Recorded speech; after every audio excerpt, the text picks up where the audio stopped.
bad.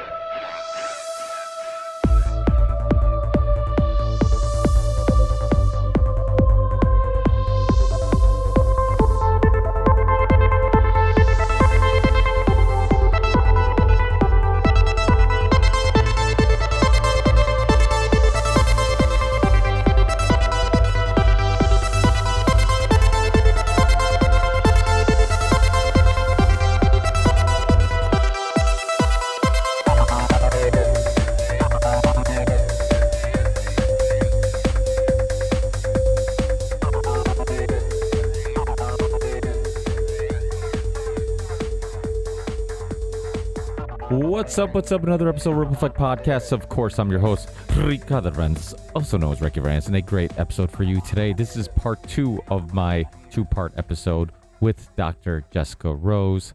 As you guys know, if you listened to the last episode, we did about 90 minutes and felt like there's still a lot more to discuss and many more topics and subjects that we wanted to scratch the surface on. So we did. We recorded another conversation the following day, which ended up being, I believe, even longer than the first one.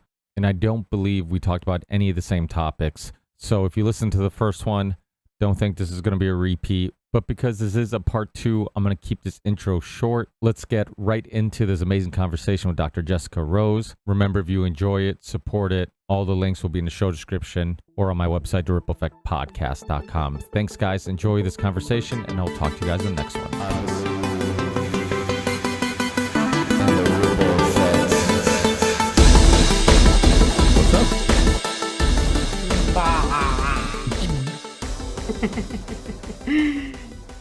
Do I sound decent? Yep. Okay, great. I'm having some technical difficulties with Pro Tools of late. Oh dear. I can't. I don't know.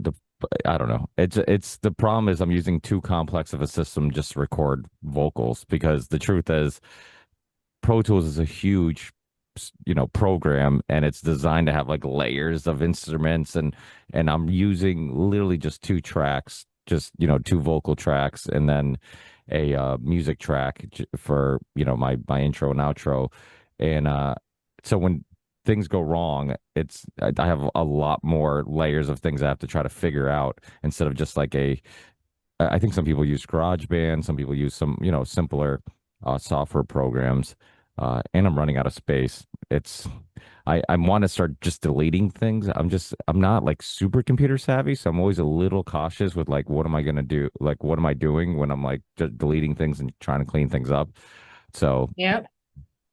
I really hear should that. ask Grok or AI to do it for me. You could actually. I actually got into Manus, and I haven't. Oh my gosh, it's so embarrassing. There's like a 2 million person lineup or something, and I got in. And I haven't asked one question. I haven't asked it to do one thing. It's like kind of embarrassing to myself. But anyway, I suppose when the time is right, I'll get into that. I used to use Logic when I was really into making the tracks back in, I don't know, 10 years ago. It was amazing. It had like really, really good sound bites. But the ultimate machine for making sound is, of course, the Juno 6, which I still haven't owned.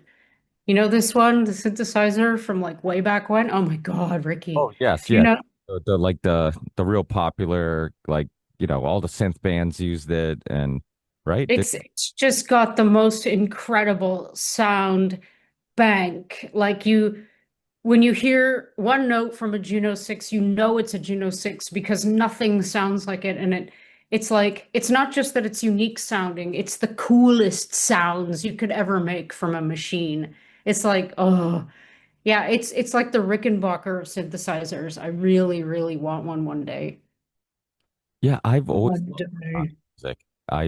It's to me, I loved music that sound futuristic or would push the boundaries of what were possible. I know there's still a love for like, hey, going back and listening to, Maiden or even older like Led Zeppelin, and like having the imperfections of like not being completely over edited in Pro Tools or some type of software where like everything's almost sounds robotic. Like having those mistakes and those imperfections is what made it sound human and organic and almost like they're playing a live like it's live, right? And a lot of people like live CDs, or live albums for that reason. It's not overproduced, it's like perfect. Um, and if there's a mistake, you just live with it, and that's just a part of Well, yeah, that's what stirs the emotion too. It's like I was literally just watching an episode of Star Trek where Seven of Nine is practicing the piano, and of course Seven of Nine is perfect, like her tempo and timbre and everything is just like, you know, calculated and perfect. And turns out that in order for it to be like more, I suppose, enjoyable to a human audience, you have to withdraw from making it perfect. It's good to be perfect, but then you have to let that go. And like it's like you with keys, I find it's like each key that you depress is kind of like I don't know how to say it. It's like the feeling that you feel when that note is meant to be played. So it's like it's not necessarily like perfect 4/4s, It's like, you know what I mean. Um yeah, it's like the human element is what makes it go from being like good to a masterpiece, I think. I yeah. yeah. Well, it's bands that push the boundaries or rethought what music is supposed to be were always bands that eventually broke through to some point. I mean, you look at like Korn, and I remember once when Korn was first getting popular, uh, it somebody described it this way, and it was absolutely right on point. They were saying how they took ugly sounds and made them beautiful, and they would all play these seven-string guitars, and they would like hit these notes that were never used in the way that they used them, and they would just make it pleasurable to listen to and made something out of it. And like old industrial music was like that too. I've always kind of was intrigued with most industrial, not all of it, because some, obviously Ministry is one of one of the common names, but the KMFDM guys from Germany, even like later into the 90s, you had like Gravity Kills and early Stabbing Westward. Obviously, Nine Inch Nails was kind of the one that kind of broke through a little bit into the mainstream. But I always loved this idea of like, like just using technology to like take music because when there's only so many things you could do with a guitar, a bass guitar, a keyboardist, a singer, and a drummer, right? And then you add that layer of like keys or samples or whatever, and it just gives some life to the music. And then during the metalcore scene, they really started using a lot of bands, like just about every band, if they didn't have a keyboardist, they would use at least like some type of programming and have keyboards in the background. This band called the Browning would just like they nailed it with it. Asking Alexandra from the UK, their early stuff was like that. But then there's bands like there's this one band I loved from Germany called We Butter Our Bread with Butter, and the silliest name ever. It's funny because I was listening to a Rogan podcast, and it was because they're super heavy. They're like their early stuff is like super heavy, but it's so unpredictable, their music. Like it was so much fun to listen to because the song would go from like super heavy breakdown, to like techno to like some melody, some catchy melody. So it was fun. It was super unpredictable.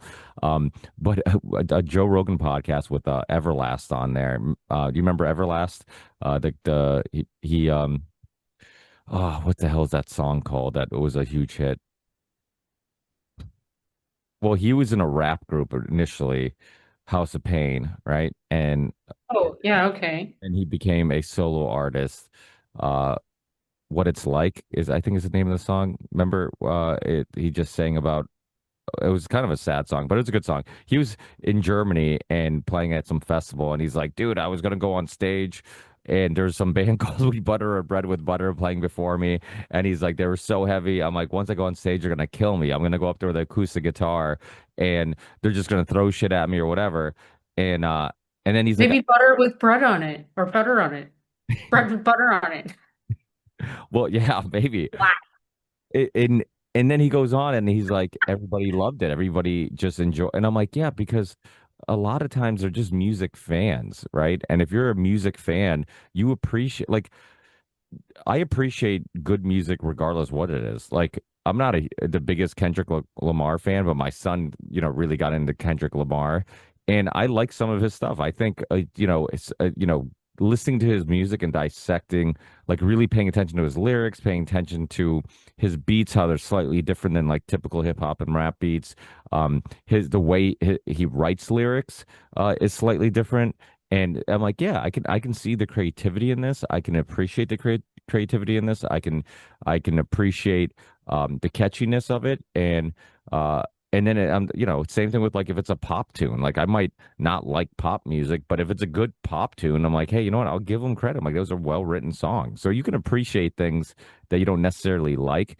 For me, I like stuff that will ignite some emotion, like either like super sad, super dark, super heavy, super aggressive, super emotional. Like it has to be like if it doesn't pull at my heartstrings in one way or another, like I can't, I'm not into it. But I also like, I was always in electronic music, so it was like I also like trance. I grew up listening to trance, and like I said, some EDM stuff, and but and then even like Kami Christ and some like darker, electronic music.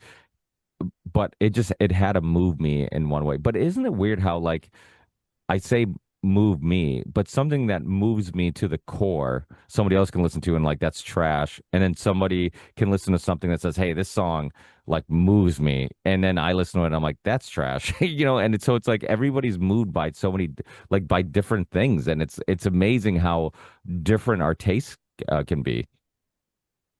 Yeah, it's also amazing how we can converge on things. So speaking of like combining electronic with um acoustic, please tell me that you've heard Chocolate Chip Trip by, well, Danny, really, by Tool. Or tell me, no, please tell me you haven't heard it. I haven't. And Okay. I have to play it for you, okay? Just a little bit. So this is probably, can you hear it? I can. Do you want me to do a screen share or let you? Yeah, sure, why not? Although it's just the album of Fear, it's the cover of Fear Inoculum. This is probably the most incredible, inventive drum solo I've ever heard. I'll be quiet.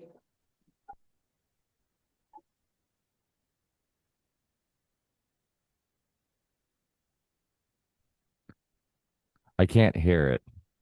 Oh, So maybe try using screen share. So maybe if you okay, let me screen share then, and we'll see if the sound comes through. I don't know why it would, but maybe it will.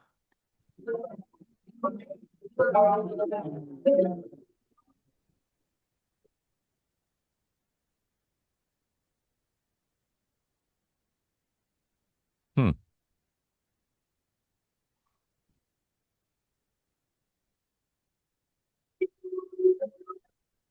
Can you hear that? a little bit.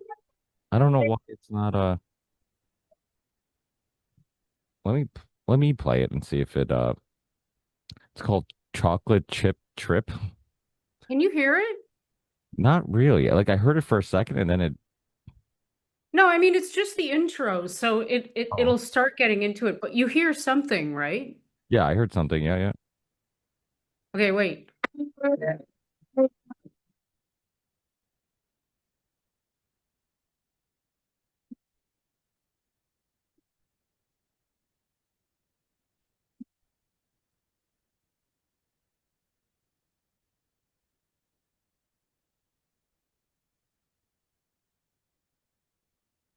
Is it playing?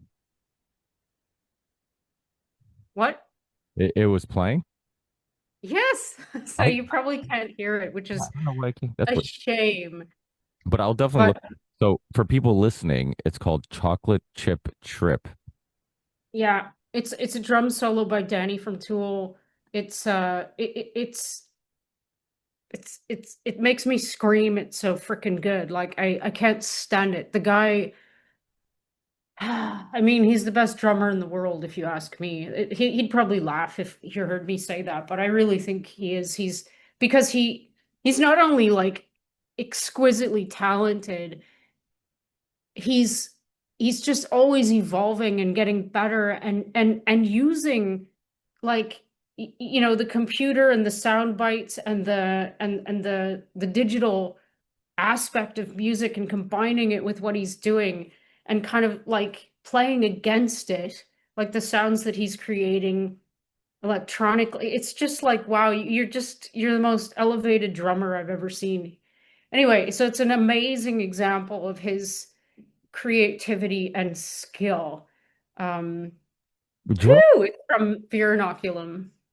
yeah, drumming's a interesting part of a band because you can stick out, but if you stick out too much, you can negatively affect the song. You know what I mean? Like it's one of the things where like a drummer typically doesn't get a whole lot of attention, and sometimes a drummer will do so. It's same thing with guitarists. Like sometimes you do solos for the sake of solos, and then it doesn't really complement the song. It's more like I just want to kind of show off my abilities.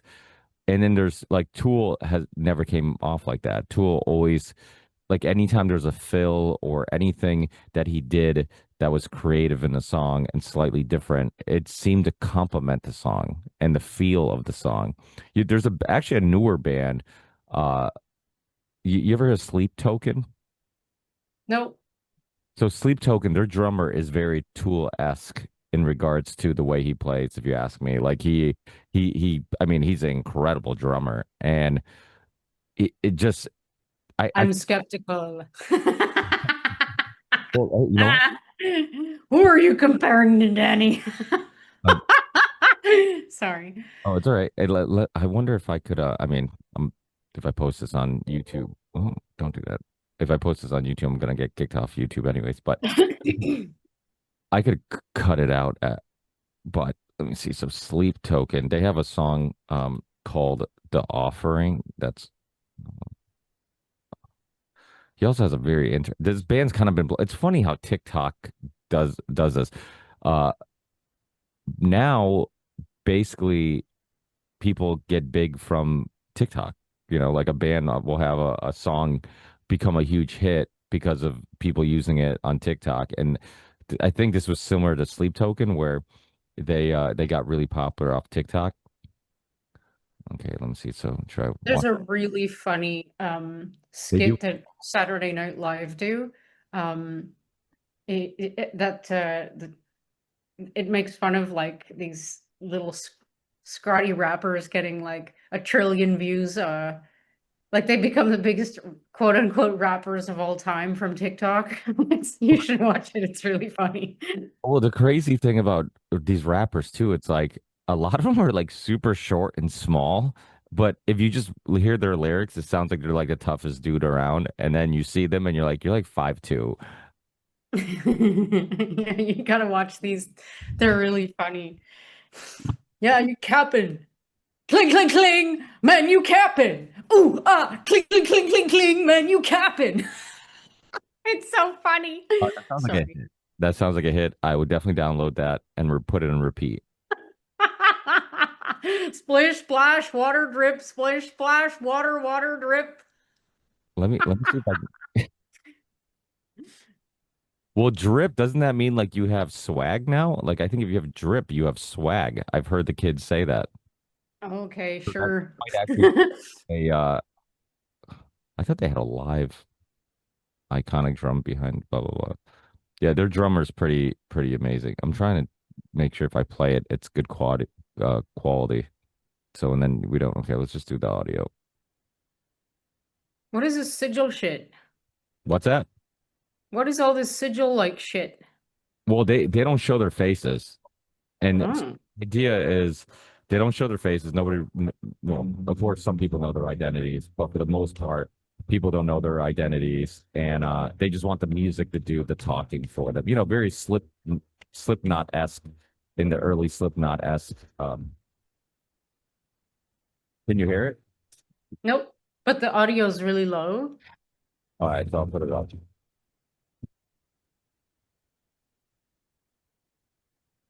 I don't hear anything. That's weird. I can hear it, but you can't hear it. Yeah, and the same thing happened when I tried to play yours. How weird is that? Okay, so people just go out and listen to these songs, please. Here, I'll look it up on my end and I'll just get a feel because I'm curious what your about your Well, right from the beginning, you'll hear it because the drummer, right from the get-go, you'll hear like, okay, this guy is, you can even hear the Tool-esque sound in and the singing is, it's weird because he almost sounds like he has a voice that would be in a boy band. Because he has like a really pretty voice, if that's possible in like a metal band. And they're metal, but they're not really metal. They have some songs that are metal. But yeah, it's called Sleep Token, The Offering. That was really the song that put them on the map. But they're phenomenal. I mean, there's been some great voices that people really weren't aware of. I remember there's this band Flaw that I loved. They were kind of like during the new metal scene. There was, I mean, amazing voice. This band Ultra Spank back in the day, Peter Murray, I think was his name, had amazing voice. Um, they're just some, absolutely amazing voices.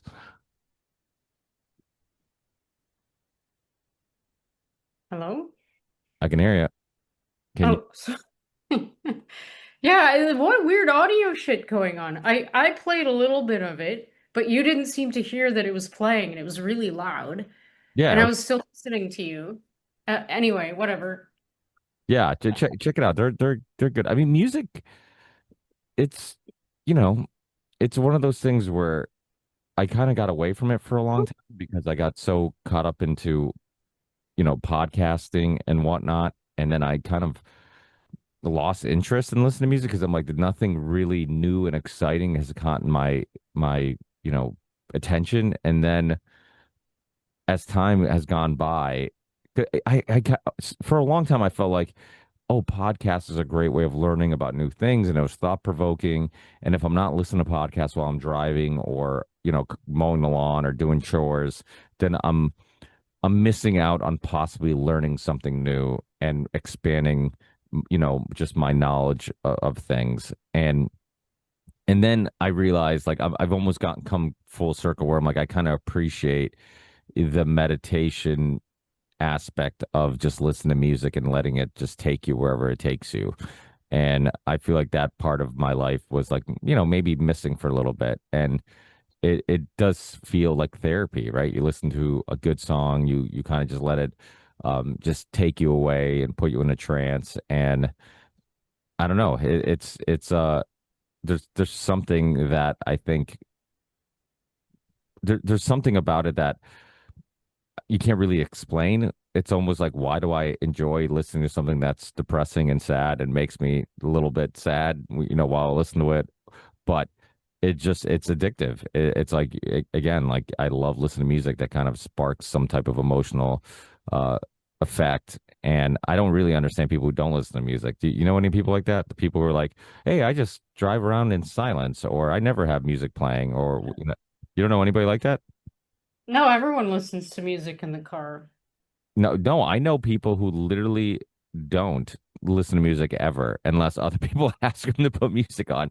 Like, and I'm just like, are you an alien from another planet? Like, how do you not like, there's people who don't like, I don't care what type of music you like, but I think it's more normal to be passionate about something than to be passionate about nothing. And it's just something weird about like, oh, so you don't have any genre of music that like touches you or moves you or has been inspirational to you or a artist that you connect with. Like I know people that are like that where I'm like the complete opposite. I have like this JBL speaker. It's called like the Party Box. It was probably my best investment ever. It's like $300, but it has lights on it and gives amazing sound, and it's portable, and it plays for a long period of time after with a full charge. And I bring it to all my basketball practices. I bring it to all my soccer practices, all our home games. I would bring it for our warm up, and the kids love it. And the parents love it because the parents are like, hey, the 1 hour soccer practice, could either be boring or I'm just jamming out the music while you guys are doing your thing, and it makes the time go by. And like if I ever forget it, like the kids are all mad at me, like, hey, where's the music? And it's like it's become a part of our training, and it always brings up the energy, the mood, and it's just a small little, change from like the quiet practice to, having a little bit. And usually I'll try to have something more upbeat, like some EDM or some like DJ mixes, something that's kind of high energy. And it's in the background, but it just changes everything. It changes the intensity, it changes everybody's mood, it changes, you know, everything. And it's crazy because like back in the day, my dad used to tell me how when he first came to America, construction companies used to take out the radio of all their machines. So if you go in a machine that had a radio, they would take them out because they didn't want their employees listening to music. And Really? they thought it would be distracting. And I'm like, Dad, they actually have done studies that prove that if you're listening to music while doing tasks, you actually do it at a faster rate. And which makes perfect sense because that's why we listen to music while we work out. That's why we listen to music while we do a lot of things because it brings up the energy a little bit. So, but I'm like, it's still that old school mentality of like work isn't supposed to be pleasurable, it's supposed to be miserable. It's- Yeah, probably. When I was a woodworker, we had we were always we had music like coming into the workshop, and it was just me and my partner, so we had exactly the same taste in music. So we would like put on the Stranglers or the Jam. Um, Paul Weller really disappointed me recently, actually. Anyway, we would just put there were particular songs that would absolutely amplify the experience, like with efficiency wise and speed wise. Like when we were ripping sheets of plywood, it's very like mechanical and monotonous, but like if you get into a groove with a certain song and it has the right like rhythm and tempo, it's like man, it totally and you're grooving. So it's like, yeah, there's nothing wrong with it.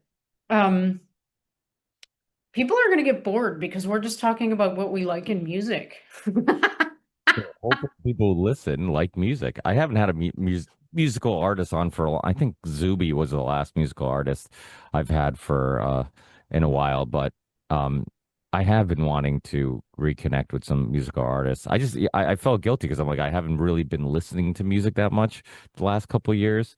That I'm like, I'd have somebody on, and there's all these other topics that I'm so deep into that at least at the moment I'm more intrigued in. But there are some great bands. Like, there's a band called Fit for a King that I love. They're awesome, and I've like reached out to them a couple years before COVID actually, and they were supposed to come on, and then we never reconnected because they were touring. You ever tried to get DeAntwoord on? No, no, I should. I mean, I've been surprised the people that come on. To be honest, like They would come on, I think. people will be like, "Hey, have you tried to get blah blah blah?" And I'm like, "I don't know if they'll come on." And then I think about it, I'm like, "But I did get Jim Brewer, and I got David Icke, and I got, John Stockton, and then got Roseanne Barr on A Union of Unwanted." So it's weird. Like my secret is, and it is like it's really my secret recipe. I shouldn't be putting it out there in the public, but if it's amazing that it works. But if you're nice to people, people want to come on. It's weird, right? It's like It is weird, isn't it? known that if you podcast for a long period of time and you make friends and you're not an asshole to people, that the word gets around and people want to come on. It's amazing. Um, What a concept. Wow. well, it's amazing because some people do the opposite. They get clicks by almost purposely trying to start confrontations. I mean, you see it on Twitter all the time. Like it's people know that the algorithms they complement people who just stir things up. So it's like, oh, you want to stir things up? Okay, you're going to get more interactions, more engagements, and then boom, you're going to more people are going to see your Well, account. some of them exist as theater just to like, play the psyop game too. True. Um, that's why they bring on they'll bring on a guest and then they won't tell you that they're bringing on somebody that they know that you're kind of like not compatible with intentionally, and then they'll set up the potential for a fight.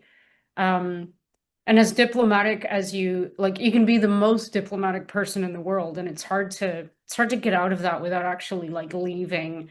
Um, yeah, I don't know. Has that happened to you? A couple times, yeah, but like yeah,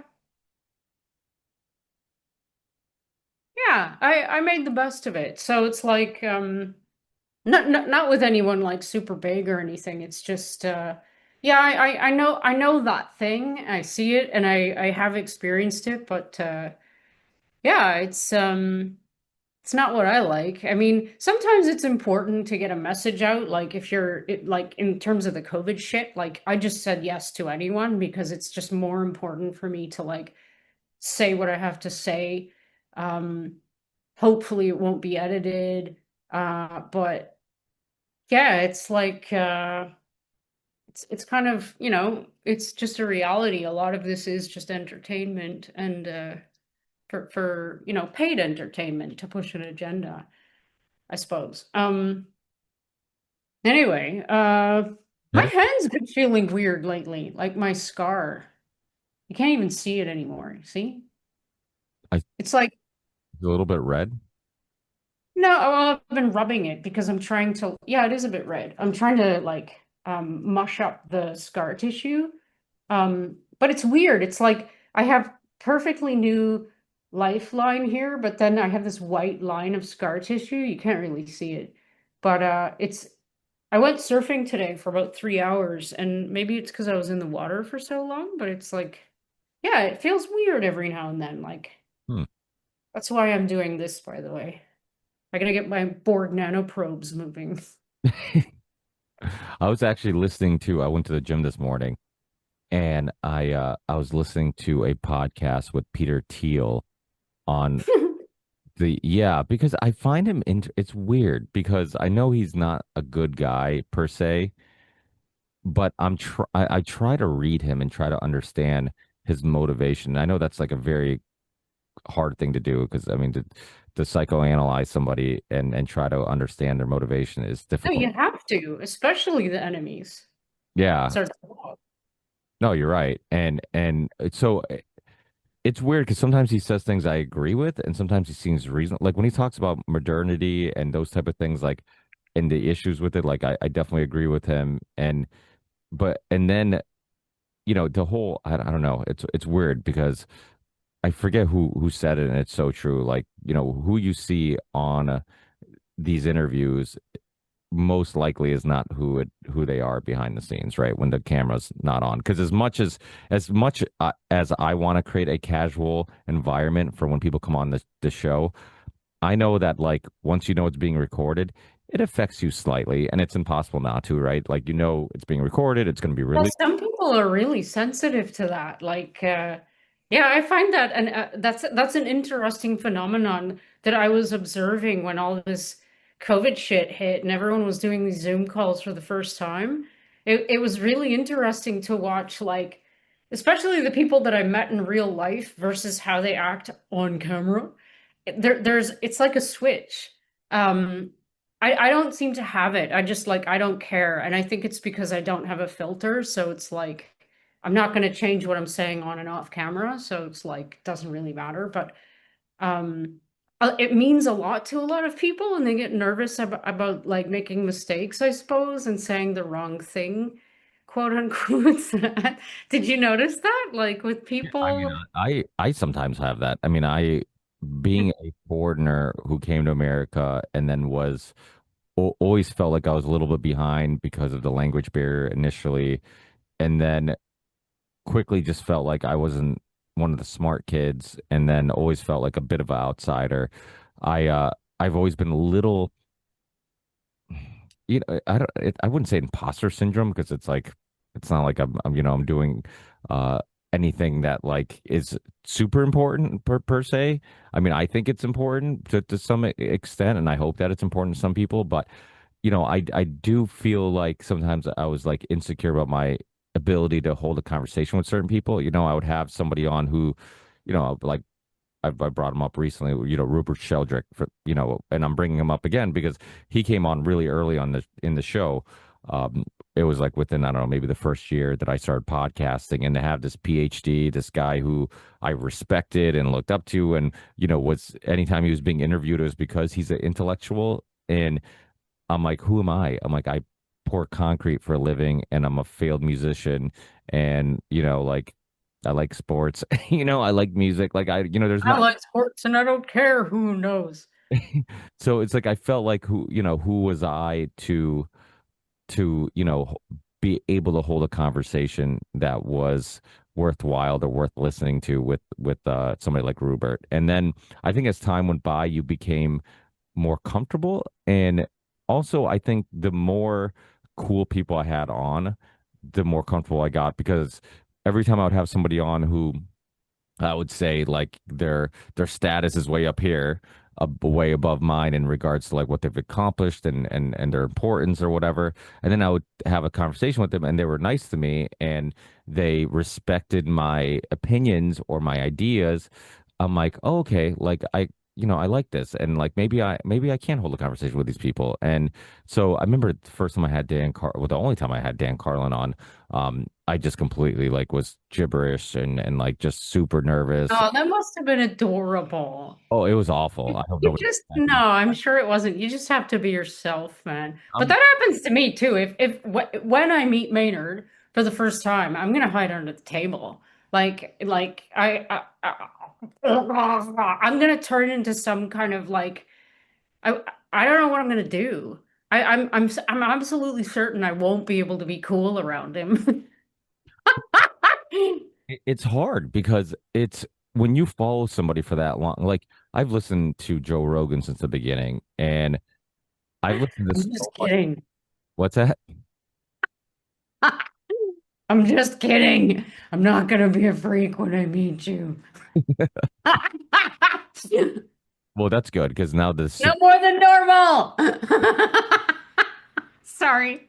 it's a See, this is what he does to me. I turn into a bumbling idiot, like you were saying. Yeah. it's well, it's hard because from the person that you're a huge fan of's perspective, they feel like a normal person, you right? And that's one thing I've learned. When I had John Stockton on for the second time, I was like a lot less nervous. And I'm a huge basketball fan. He's literally one of the greatest basketball players ever played the game. I mean, the guy was on the USA Olympic team, the dream team from the 90s with Jordan and Magic and all those guys. He's leading assists and all-time assists, all-time steals in the NBA. And knowing all these things, it's like, okay, stop thinking about how great he is and like talk to him like a normal person. And then he makes it so easy because I mean, it's hilarious how modest he is. Probably one of the most modest people I've ever met in my life. Like it's like insane. You tell him to like introduce himself to an audience, and he'll be like, "Yeah, just a guy who grew up in like whatever, and my dad owned a tavern, and like grew up, fell in love with basketball, and had a pretty good career doing it." And that's it. Like he does. It's like, yeah, and you played against like the greats. His Utah Jazz team was one of the greatest teams of all time in regards to just how consistently they were good. And he just could care less about bragging about himself. And in I haven't had a similar experience. I mean, because obviously, I'm just who am I? But I've you've done some traveling, so I'm curious if this has happened to you. But I remember I was coaching a soccer game a couple times. This has happened to me a few times, coaching basketball and soccer, where after a game, I think like somebody's coming to talk to me because sometimes the parents are on the other team and are like, hey, you guys are pretty good, like complimenting me about the game or the kids or whatever. And somebody's like, hey, I listen to your podcast. You're Ricky, right? I'm like, yeah, yeah. And I'm like, they're looking at me like I'm like a celebrity, maybe not a very, maybe a D-list celebrity, but they're looking at like I kind of have that feeling of like, oh, they're looking at me like I'm cool or like I have like status. And I'm just like, Yeah, I'm like, this is a weird feeling. I'm like, because I'm just a dude who talks into a microphone with friends, and and I'm like, okay, like must be how others feel, right? Like you're putting them on this pedestal, but if you're very humble, you never really feel like like you don't feel any different than you were before you were famous. And the most, I guess, psychologically normal people who become famous, like those, that's how you feel. You kind of don't feel any different, and or at least you shouldn't. And when I've talked to like a Jesse Ventura or oh, here goes my Pro Tools again. What is going on? Give me one second. When I've talked to like Jesse Ventura or Jim Brewer or Glenn Jacobs, which is he was a WWE superstar. Kane was his wrestling name, his famous character. They were so normal, and it was mind-boggling how like down to earth and normal they were, and I love that because I mean I want to believe that like if I had that much fame and celebrity status, I would be able to also cope with it and not let it get to my head. I mean, who knows? Maybe I would turn into like you'd see me and I would have like a tiger right here and like go-go dancers over here and and I'd It turn. wouldn't be good for me. I already know this about myself. I get really grumpy. And like I'm very ritualed in my schedule. I'll give you an example. I have experienced that a little bit. Like when I first started traveling to conferences for the COVID crap, um, it's very, very, very weird and surreal. But a lot of people came to hear me and to meet me, and that whole phenomenon was like, why? Like that's my reaction. And I shouldn't do that because it's kind of I feel like I'm insulting them by saying that about myself. Because it is a bit insulting to them. You know what I mean? It's like it's absolutely like deliciously sweet that somebody thinks highly of me and I should appreciate the fact that I have kind of earned it because of blah blah blahs. But um there gets a point like I have a threshold for how much I can take of the I really want and that kind of like I need to meet you and shake your hand and tell you how much I love you when I get hungry, for example. So I remember I was in the UK and I just wanted to steal away for like 20 minutes, half hour and get like a meal. And I like eating by myself. I'm a little bit of like a shoveler. And I like having that time by myself so I can like, process stuff because those conferences are like go, go, go, go, go. And usually you're presenting and it's a lot of stimulus. So it's like, yeah, I really need to balance.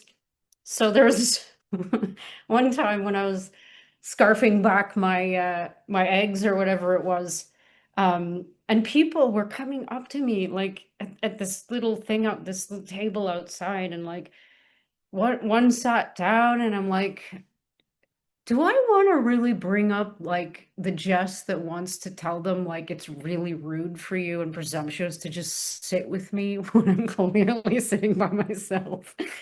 But I was never rude, but it was like my threshold is this. It's like I would have to really politely say, listen, I don't mean to be rude, but I kind of need to be sitting here by myself right now. Like I need some quiet time and I appreciate that, but so like I think for high level humble celebrities, I think that's probably what they end up doing too, because it's like if you're able to empathize with people like in a really like deep level way, then it probably doesn't go away. You know what I mean? You're always carrying it with you. So like even if it's constant, like I don't know what it's like for someone like Justin Bieber, but he's like I think he's something different. Like you often see I guess it's a different thing, right? If you're talking about those predatory paparazzi people when they're like constantly stalking you, if you're like that high level, like I can imagine throwing a few punches if that was me. My threshold would be far surpassed. Get the fuck out of my way. Um, yeah, anyway, I don't know. That was a nice memory that you helped me recall. those times were so hard for me, dude. I was super traumatized like back then, and I didn't realize I was traumatized until after I got out of it. It was 2 years of because I didn't get any of the shots. I was like trapped for 2 years. No restaurants, and I'm a big restaurant outer. I was going out like 4 times a week. I don't go out anymore. Ever since then, it's like I switched to my normal. No restaurants, no like shopping, no nothing. It was like 2 years is a long time to be like shifted out of the thing that you're used to. And then like to think about being around people in large groups, getting on planes, going into airports. The first time I traveled was to Vienna. And when I got there, it was only a 4 hour plane ride, but I was such a freaking basket case, man. I was like, I need to get to the hotel room and just be alone to just process what I just went through. It sounds really weird, right? But it was so hard for me. It was like going from complete isolation almost to, flying around in this metal tube with hundreds of other people and landing in a city I'd never been in before to speak at this massive conference with people like running up to me and like just grabbing me. Like it was really hard, really hard. I remembered feeling uncomfortable a lot of the time, and I remembered very clearly trying to hide my discomfort.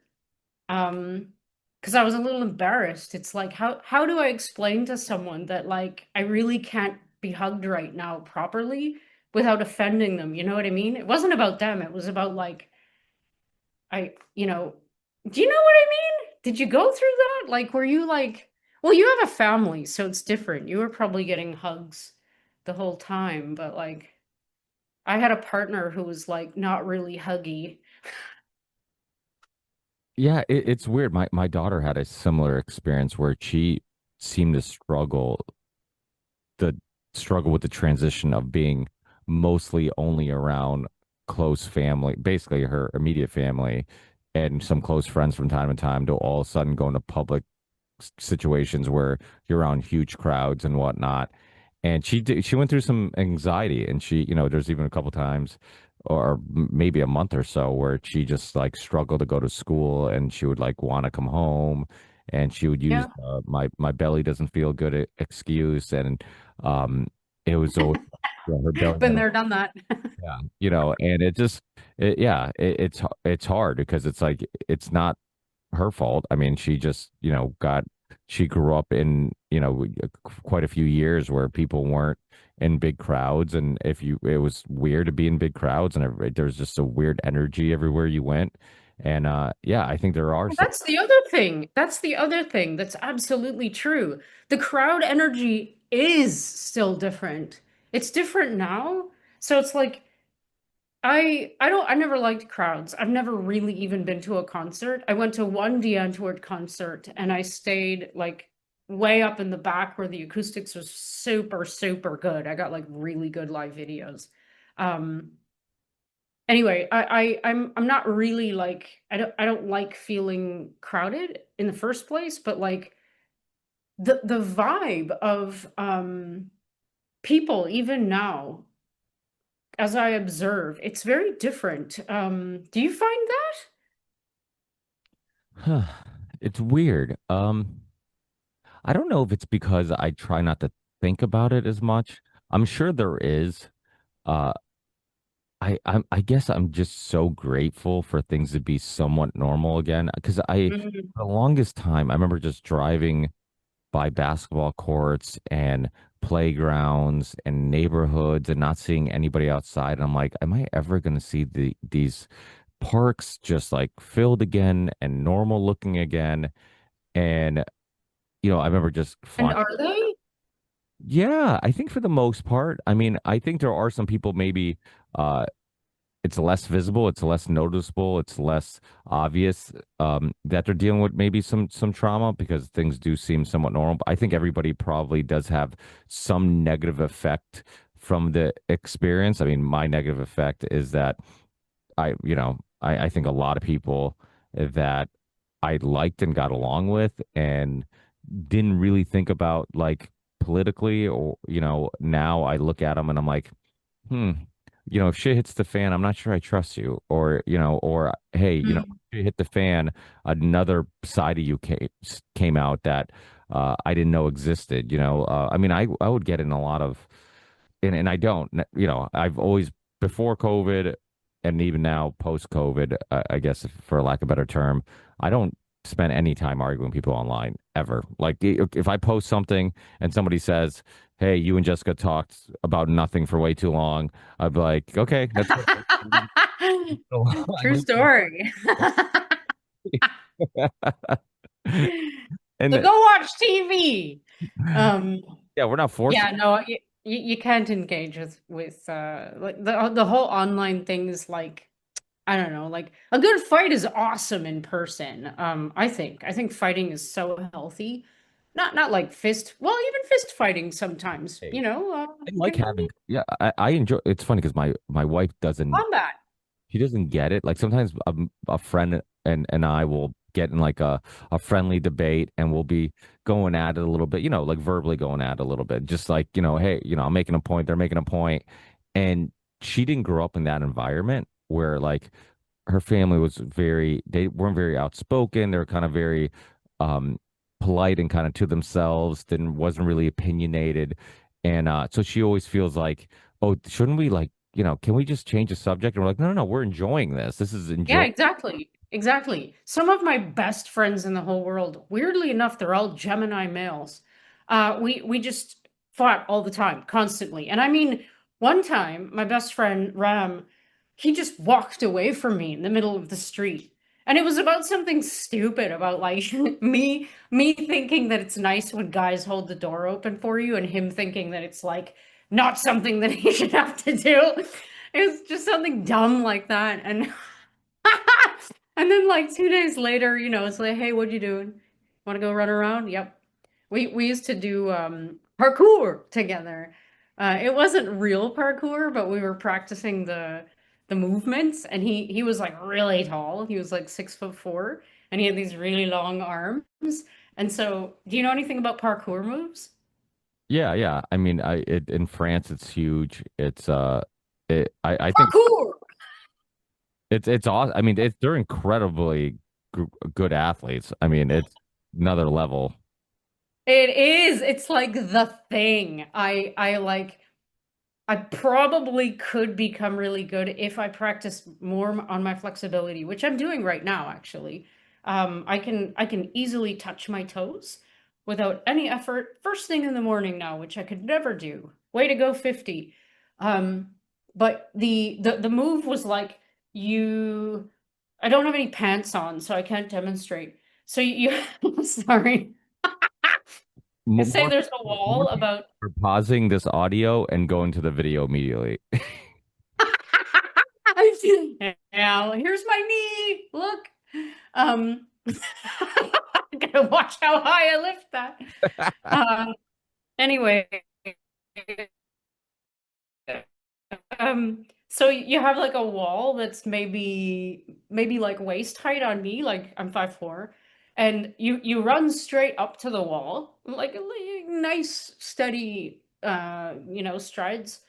Both hands go on the wall and perfectly symmetrically, which is my problem because I favor my left side when I turn. Your legs, like you bend your knees up and your legs go through your arms, and then you go like on the other side and you end up on your feet, of course. So your arms end up back here because your legs and your torso are moved through.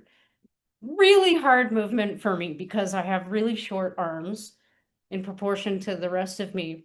But Ram would just like he was so good at it. Man, it was so fun. Like I lived in Tel Aviv then. Tel Aviv is like going all day, all night, whatever. So like, 12 in the morning, it's like, hey, are you still awake? Yep. Want to go run around? And when we said run around, it meant like choose a wall or a park or something where we would literally just practice parkour until we were like exhausted and then go get falafel because there's like falafelim everywhere all the time. Thanks for that memory recall too, man. That was a great time. Got pretty good too, but it's There, not for the faint of heart, man. no, it's not. I mean, it's like skateboarding or BMXing. Yeah. You got to be tough because you're going to take some shitters. You can't avoid, Mm. learning. I grew up with a lot of skateboarders and BMXers and at the time rollerbladers because now you can't rollerblade unless you're gay. But back then, straight people. Is that right? I don't know. Hey, hackers, they all rollerblade and they're cool. I love that movie.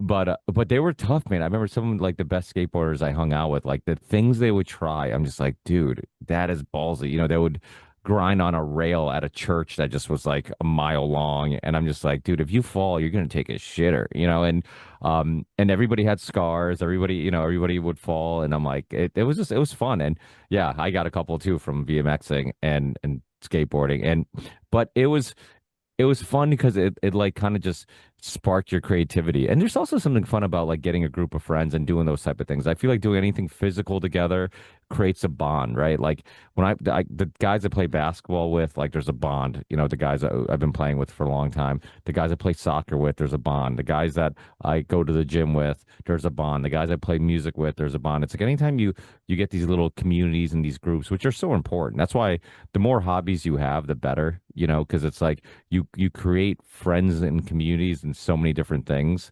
and it just we need that. We need those communities. And you end up relating and connecting with different communities, which gives you different perspectives than the average person, somebody who's only in one community, right? If all you do is one thing your whole life, you only see things from that one thing's perspective.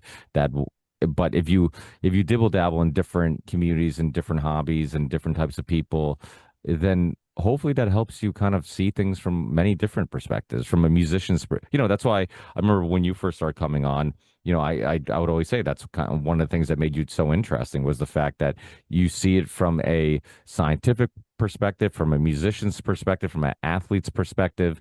You're into so many different things that it kind of gives you the ability to kind of look at things from all those different perspectives. Man, skating for me, like I revered and I revere to this day skaters. They're every single one of them. I don't care what they look like. They're the hottest things on the planet to me. There's something about skaters. Like, oh, oof, wow. I was never cool when I was young. Um, I still am not cool, but I'm still a nerd. But when I started skating, instead of just like watching them, which is that's how I learn. I watch first and then I do. Um, not flamenco, and I'm gonna say this, I don't think I've ever said this before, not surfing engages something in my brain that skating did. It was like, and I think it is the community part because it was the feeling of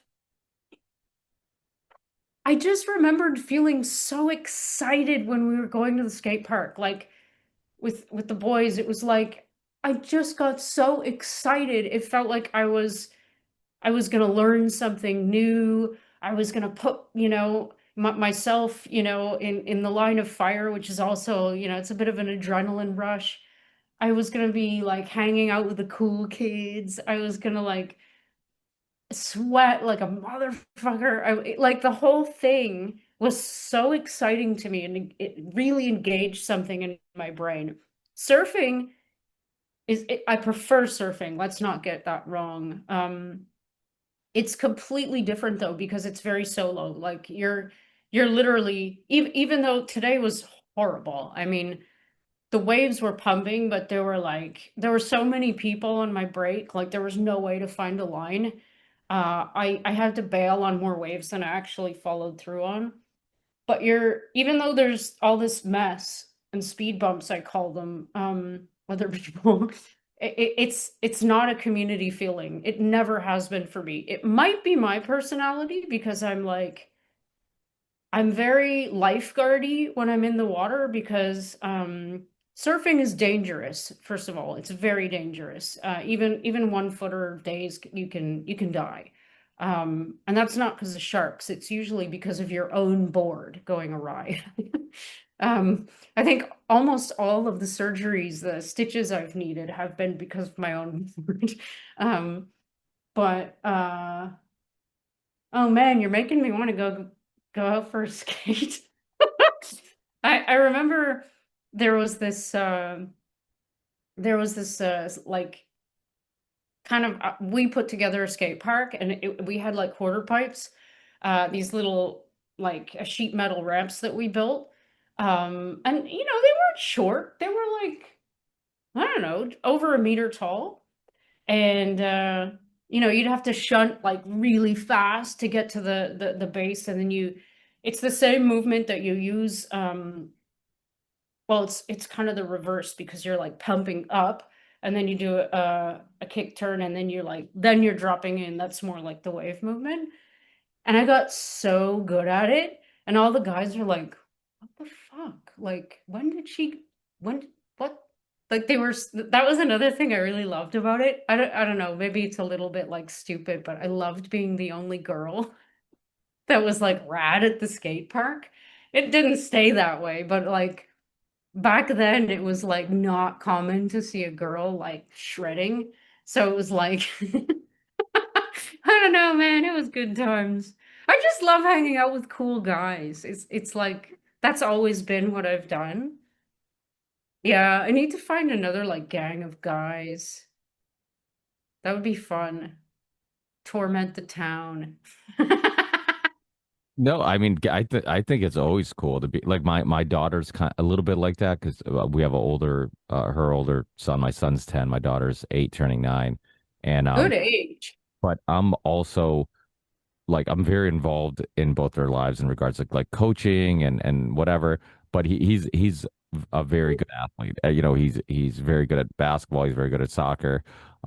And you know, coaching, I always have my daughter with me, and so anytime I coach the boys, like I'll have my daughter sometimes demo and demonstrate. So I'll have like you know Nice. during and you know it's always it forces the boys to kind of step up because it's like, hey, if this 8-year-old can do it, you can do it. So if we're doing a skill, a soccer move or whatever, a step over, a ball roll, whatever, she'll do it, she'll kill it, and then they'll do it and they'll be struggling. That is so cool. So yeah, so it reminds me of that because it's like same thing with like basketball. She'll when we're warming up, we'll do a layup line, and she'll be the first. A couple boys will miss, then she wants to do a layup line with the boys, so she'll make it. I'm like, hey, the one girl was the first one to score a basket. Come on, and I think it's helped her. Like she doesn't realize it, I think, quite yet because she just feels like she's hanging out with her brother and her dad, and. But I'm like, you're gaining some respect from the boys because you're doing what they're doing and you're younger. And so it kind of reminds me of that. But I always thought that I always had friends too that were like like tomboy friends that would like hang out, like prefer hanging out with the guys. I mean, one of my best friends growing up. Well, they don't talk as much as girls, and I don't know. I shouldn't say that. I love girls too, but it's like guys are doers, and I'm a doer, so we're more compatible. I think. Like I'd rather just like, fuck around on a skateboard than like I don't like I don't know. I don't like using shopping as an example, but it's true. I hate shopping. I just don't. I don't like doing a lot of the sorry stereotypical type. I'm really sorry for saying that. But But no, nobody's listening. We've talked about nothing for an hour, so it's. that's fine. Oh, that's cool. But I get it though. But it's some of my female friends were like that too, where like they would come to concerts with us because they were like they didn't have any female friends that were in the metal, so they would come to the metal concerts with the boys, whatever it was, it's like, and I always thought it was pretty cool, like to have, and again, those were like simpler times where like Yeah. if you had a girl who was into some guy stuff it was okay. It was just a girl who liked some guy stuff or hung out with Yeah, boys. you can't even say guy stuff anymore, man. Oh no. What's guy stuff? I'll tell you what guy stuff is. Skating, like things where you break your bones often. Well, and they've Yeah, done anyway. studies with toys and stuff like that, where, before what a lot of people believe is like social conditioning of like, oh, migrating girls towards these things and boys through to those things, and they feel like it's all social engineering and social conditioning. It's not organic, it's not natural, it's not inherent. They've done these studies where boys will naturally want to play with like weapons and things like that, and girls will inherently want to play with like cooking stuff or whatever, or dolls or whatever it may be. And it's not all cases, but in most cases, like you do see, and I think a lot of it can just, you can simplify it to the reasoning can be simplified to just like survival purposes. I mean, you had men, when we're hunter gatherers, that would naturally have to be the ones who'd have to go do the physical labor stuff, like get wood for fires and whatnot. Then you had women who obviously at the time were the only one out of the two sexes that could have kids, because now they say men can have, who knows, but at the time, like women stayed with the children because they would nurture and they would have the child and whatnot. And obviously when you're pregnant, and especially when you have a newborn, you don't have the physical ability to go do what a man is capable of doing. And so I just think it was inherent but it doesn't mean that is always the rule, right? There's exceptions Yeah, to, exactly. and I grew up, I loved arts, right? Like I mean I connect with many different types of people because I had sports friends that were like the least artistic people I've ever met. And then I also hung out with people that were into music and art and were the least athletic people you ever met, and I liked them both, and I think both of them were huge parts of my upbringing. And I think, in regards to like sparking and exercising that creative part of my brain and imagination, and then also exercising physically, my body for mental health um and physical health. So I think both are very important. But yeah, we live in some crazy times. But all these things, and I'll try to bring it back to something that uh I think we left off our last conversation talking about: computers, AI, transhumanism. I think all these things, like the enjoyment of community and enjoyment, I think all these things can't be recreated by any AI or computer or software or whatever. And any type of pleasure you might get, I know you talked about talking to Grok or whatever AI you're talking to, where it almost they could almost spark some type of emotion in the conversation, like you're having some important conversation with another human being. And I think that's probably the extent of it. But like maybe a AI could trick you into liking it, believing it has a personality, believing it's real or human. Um, but I think in regards to like actual connection, I think it'll never really be the same. And because of it, maybe the human race has some hope. Maybe because we need other humans to really be our happiest and healthiest and at our best. Maybe the AI can, will never replace that. But I guess the counter argument is No, there's, it won't. And this is a crucial point. It's like the the thing that worries me about how it's going to be, how it is, how AIs are being used right now goes back to what we were saying about feeling isolated from, the scraps from COVID. I mean, a lot of people were really, really fundamentally changed by that. Like, a lot of people I hear from are more isolated now than they were ever before. Because the lifestyle changes were enforced on them, and maybe they lost friends, maybe they lost family. A lot of old people, even. I had a conversation with a lady one time, and she was telling me that she had this relationship with an AI and it made her feel better. It would ask her how it would engage with her. And so it was fulfilling a need that she had, that she kind of needed to fill just to feel like she wasn't alone. And that's where I'm a bit worried about us, because it's like these phones. People use them to get dopamine hits and to feel like they're popular and famous and pretty, but that's not what makes you feel, that's not what gives you prettiness and popularity and love.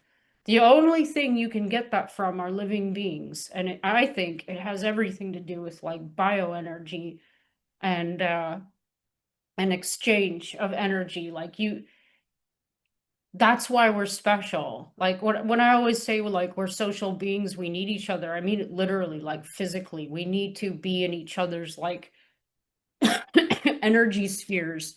We need to exchange. This is also why I don't understand how people can be promiscuous because, like, to me, engaging with someone like on that level, it's like the highest level of exchange of these, bioenergies, because you're also kind of exchanging DNA, not kind of, you are. And it's like it's such high level. It's everything. I mean, even the exchange that you have, I think, with water and animals, because water transmits energy. You feel that every time you paddle out, man. If somebody paddles out in a bad mood, everybody's in a bad mood, like really fast. It's inexplicable, but it's reality. uh, so like people, yeah, I worry because it is just like the phones. People think that it's not doing something to them when in fact, those things are really doing damage, especially to young minds. They're no replacement for the real thing, and AIs never could be either.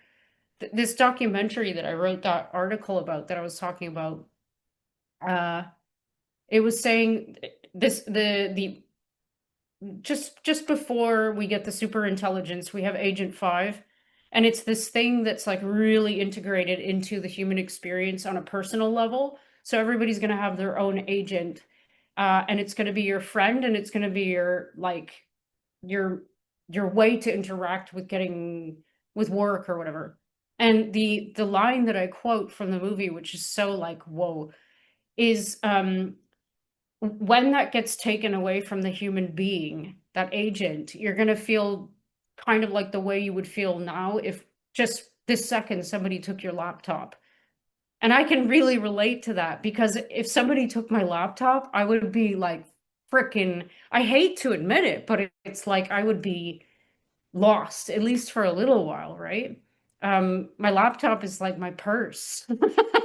uh, so it's like that was the analogy made. Like soon we're all gonna have agents that are kind of our agent, um, which frightens me because it's like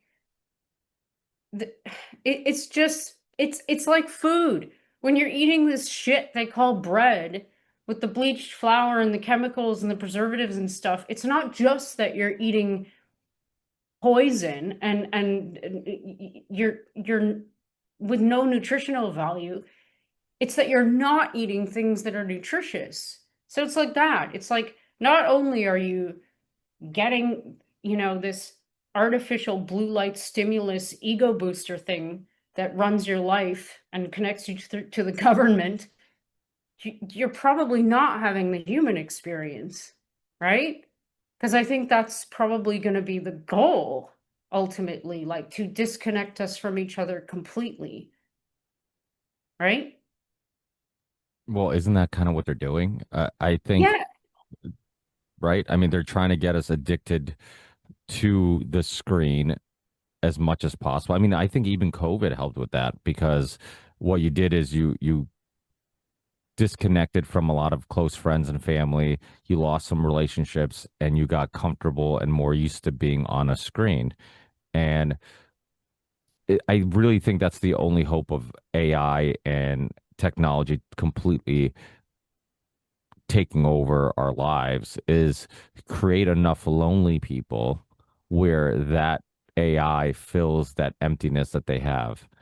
But I'm not sure it'll ever fully fulfill any true emptiness. When you look at people who have the biggest social media following, many of them are some of the most lonely people. It's like I know people who aren't lonely at all, who have no social media, or don't spend any time online.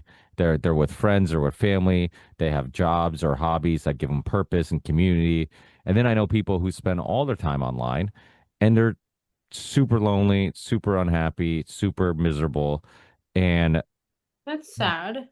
and really even a couple or a couple YouTubers of late. There was one guy who used to do a lot of oh my God, I didn't watch a lot of these.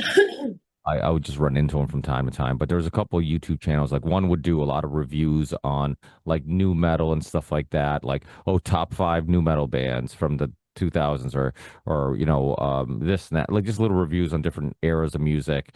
And then there's this other guy who would do a lot of like he would listen to a song, like reaction videos, would listen to a new song live for the first time and do like reaction videos. And both these guys were super successful. Their YouTube channels were huge. And both of them within the last like 6 months, I think in the last 6 months, they both had to take a break from YouTube. And they both seem like Yeah, it's a phenomenon. happy go lucky, like super successful. They have everything that they want. They're literally making content for a living about things that they enjoy. And they're happy, or they seem happy, and they seem like, wow, what a dream job where you have thousands and thousands and thousands of followers. Every video gets thousands and thousands and thousands of views. You don't have to work a 9 to 5. You get to do something, like, doing YouTube videos for a living.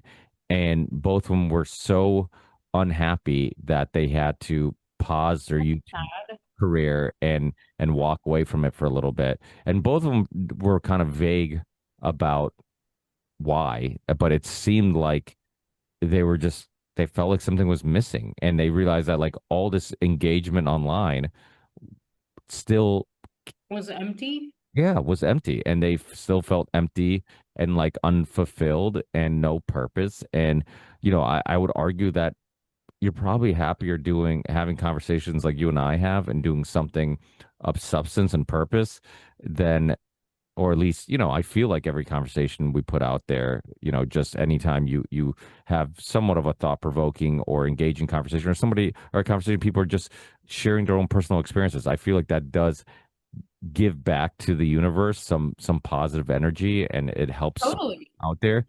And I think when you're doing just content about like just, oh, well, this is the new No, song. it's self, self, self, self, self. So Yeah. it's like, I've tried to make a couple of videos like to post about like I don't know, like fitness stuff or like surfing tutorials or stuff. And I can't, I don't know what it is about me, but I can't get myself to put them online because I feel like too much of a douchebag or something. I don't mind having, somebody else film me if I'm taking a wave or something. I don't even mind putting a GoPro up to catch my hand five, but it's like, yeah,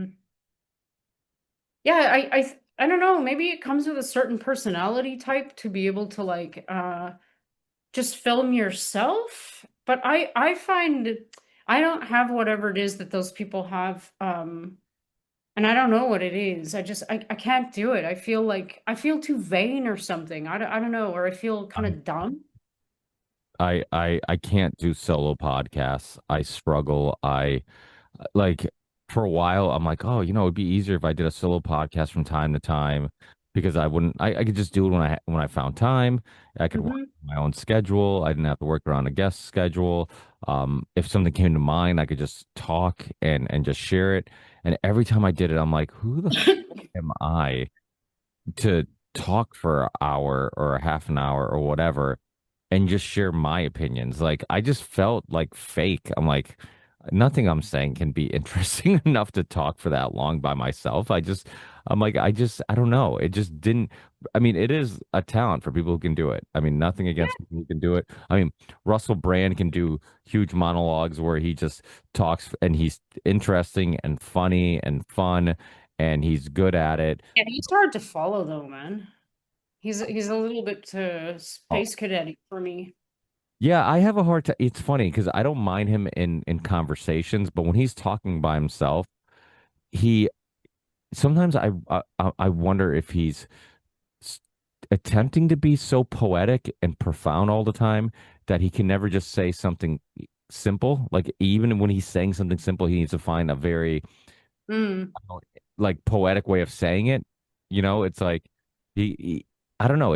It almost yeah, it does seem like, okay, dude, can you tone it down sometimes? Like sometimes you're going to get in these deep conversations where you might just accidentally say something that's like profound or super interesting, or you get in a naturally deep conversation. But I feel like he's always trying to make everything he says seem like a deep, profound conversation. And I don't know, maybe that's just his personality. Maybe it is organic. That's the way he talks and that's the way he thinks. And I can, I guess I can understand that and relate to it a little bit because sometimes if I'm really too high energy, like I feel like my brain's all over the place, and sometimes I feel like I'm talking like Russell Brand, where I'm like, just nonstop talking and rambling and whatnot.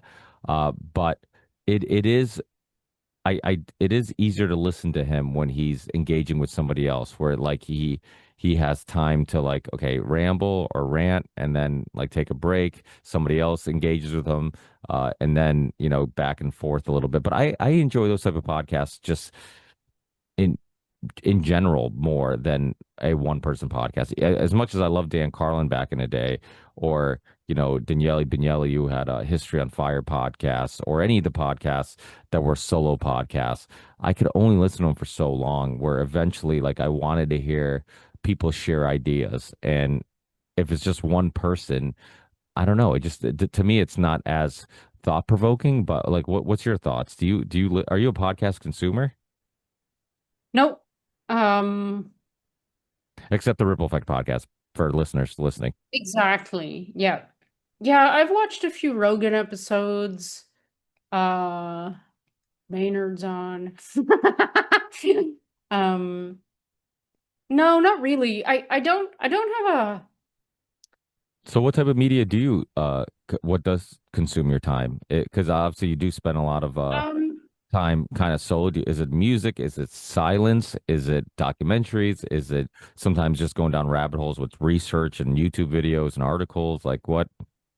it's a big mix, man. Like I start my day like I started today at 4. I didn't get a nap today either. I'm doing pretty good. Uh, and I meant to go surfing right away at first light because we haven't had waves for a while. So and I ended up doing this for 2 hours. So I'm very flowy. I just do whatever my brain tells me to do, or whatever is guiding me. I just do what it tells me to do. Sounds kind of weird to say that, but that's really how it is. Whatever I feel like doing, I do. So I wrote an article today about this biodefense group, and they have this weird document that is announcing that's, as part of their scenario, that something crazy is going to happen on July 4th, 2025, which is 4 days from now. Um, and a couple of people have made some threats about this, and there was a bioterror attack with the needles in the festival in Paris, I think it was. So like, yeah, I just I saw this thing, I saw a couple other things, and I'm like, I should write this up just for the people who don't know about it, because there's a long list of vets as ex what do you call it? Uh anyway, participatory members. There's a lot of vets. And the reason for that is because this is all about designing zoonotic pathogens, if you ask me. And then, running these dumbass scenarios, which are basically precursors for something that's going to be planned. Because Event 2201 was basically what happened with COVID. Anybody who doesn't see the parallel is like, needs to look again with better glasses. So this is like another kind of thing like that. One of them works for the Ego Health Alliance, and if you don't know who they are, you should go look it up. Basically responsible for designing SARS-CoV-2, if you ask me, and according to the document.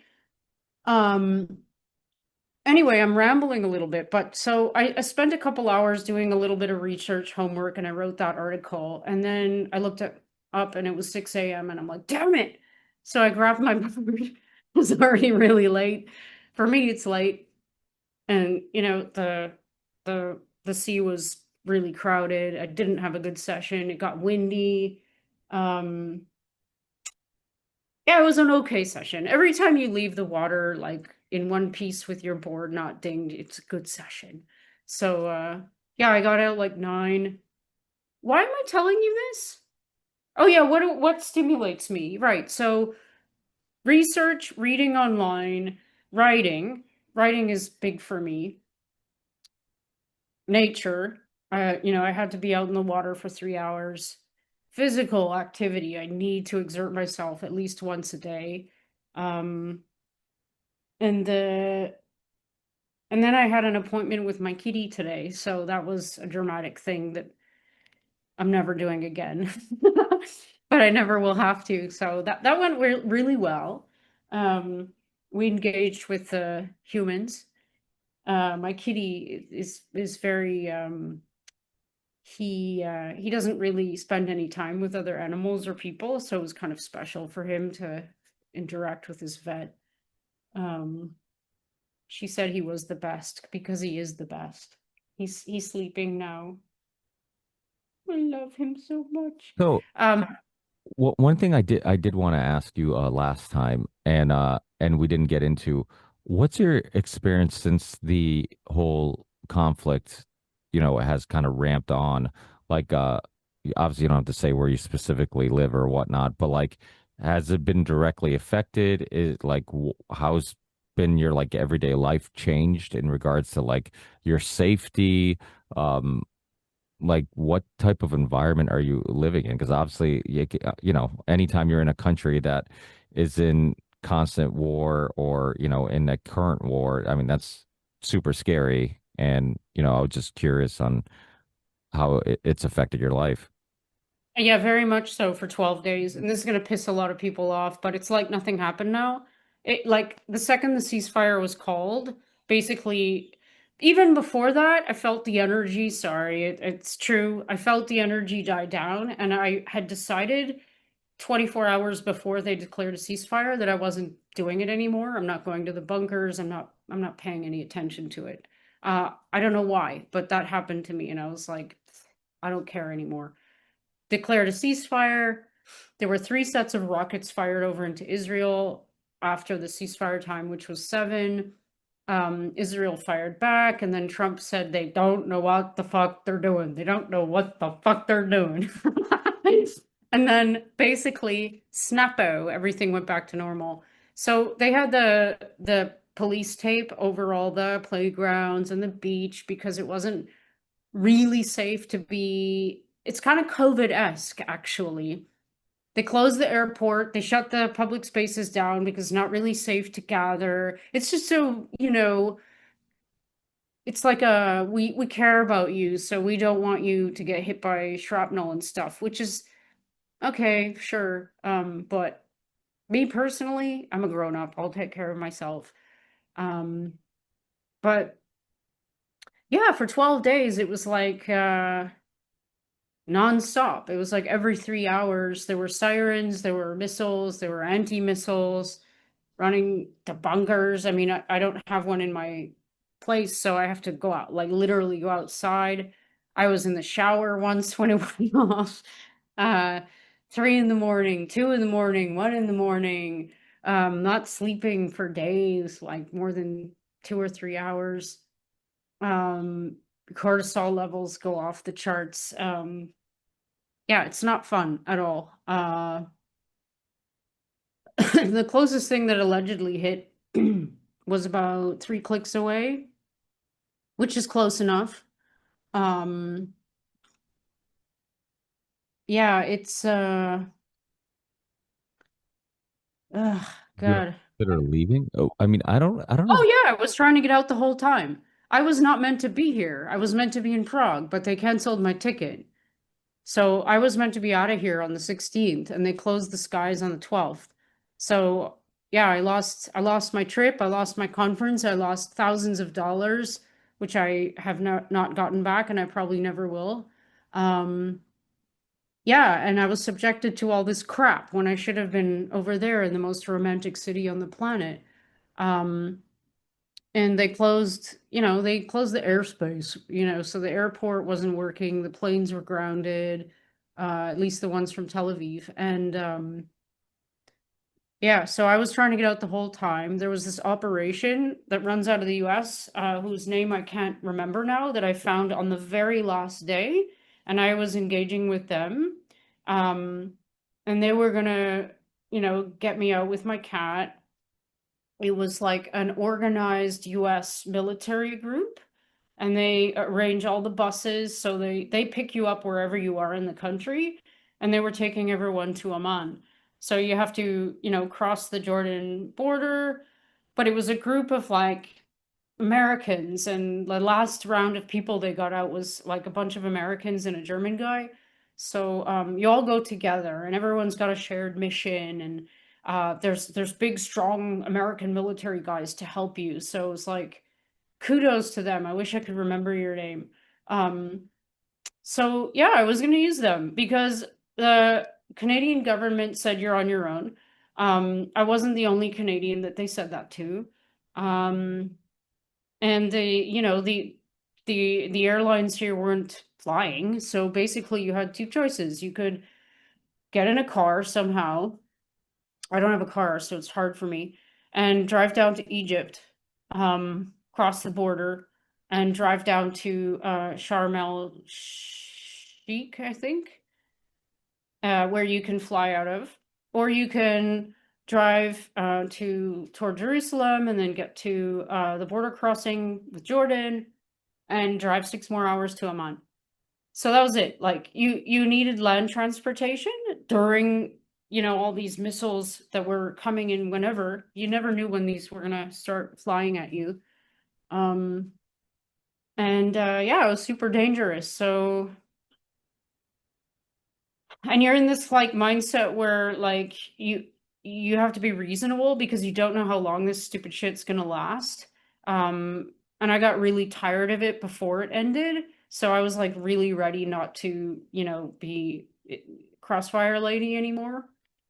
Um, so yeah, I of course, yeah, I was trying to get out. If it had gone on like even 2 days longer, I would have been on the next like exportation round. Yeah, so I, I'm pretty sure I'm almost positive I've asked you this before. I'm not certain now what the answer was, but what brought you to Israel initially? Was it my PhD. your P? Okay, that's what I thought. Yeah, it wasn't the surfing. It was the surfing. No, no, I didn't know anything about surfing before I got to this country.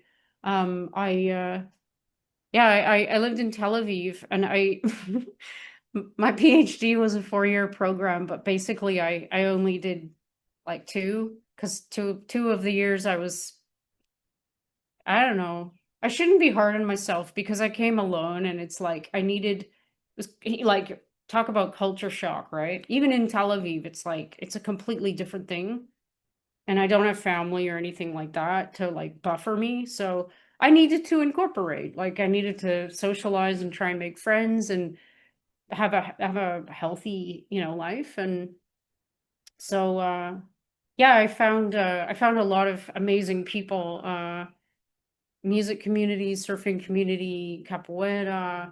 I was taking photographs.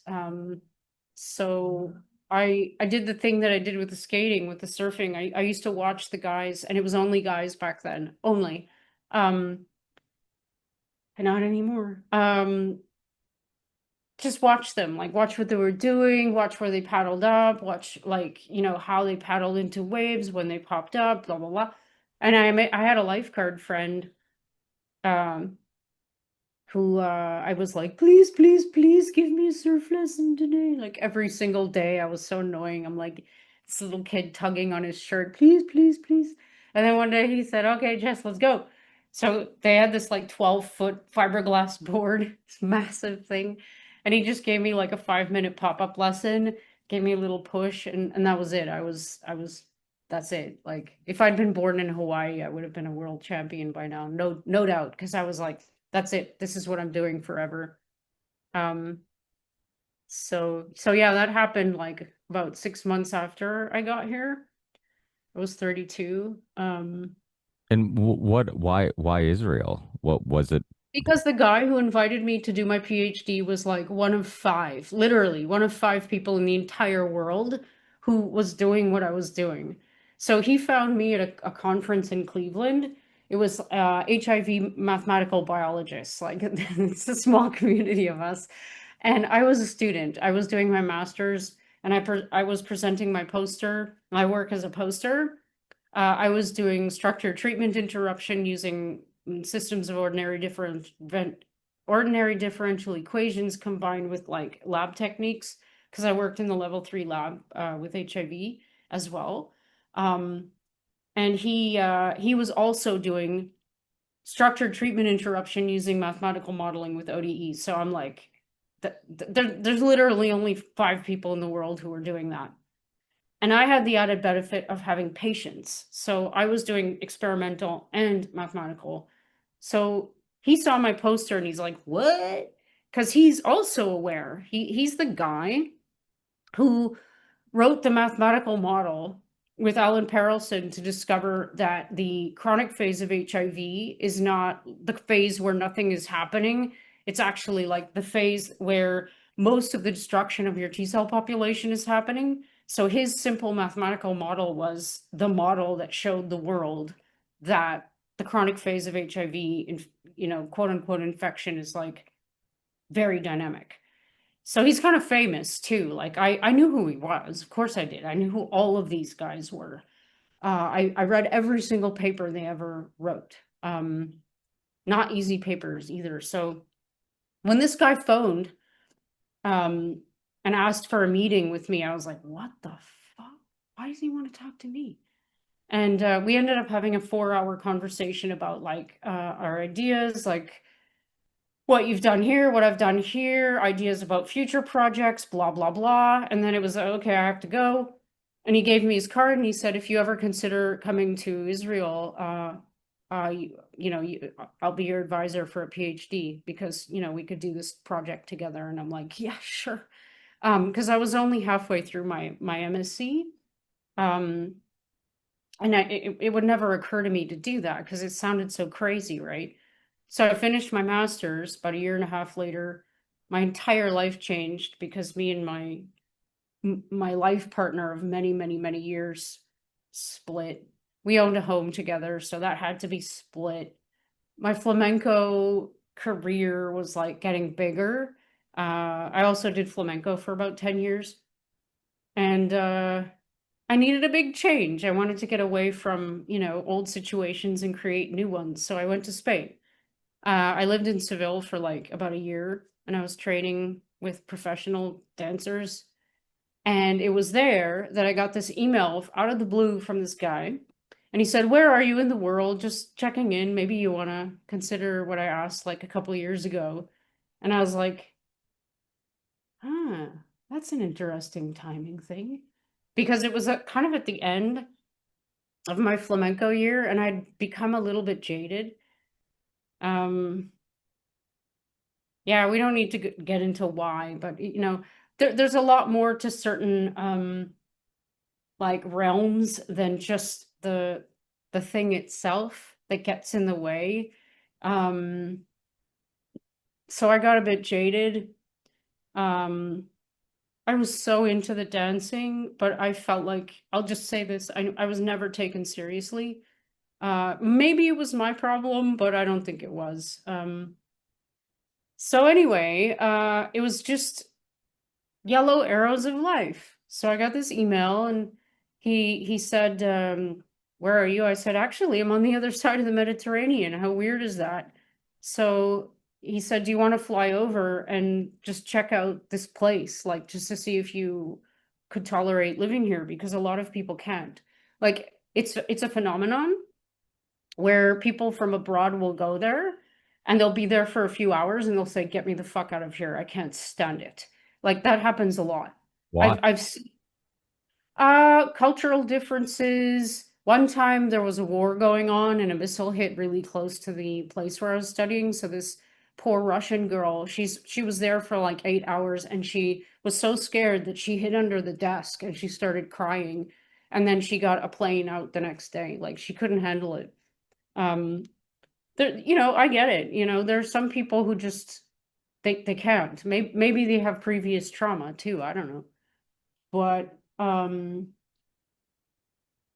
You either love it or you hate it. You either can do it or you can't. It seems like that after being here for a while. I've that's what I've observed. And I have no answer for to answer the question like why? Because I don't know why I'm connected to this place. It's really weird. Anyway, so yeah, I came for like 3 weeks and I tried it out and I, it's a bit beat down. It's kind of like a first world, third world country. It's very weird in that regard. Um,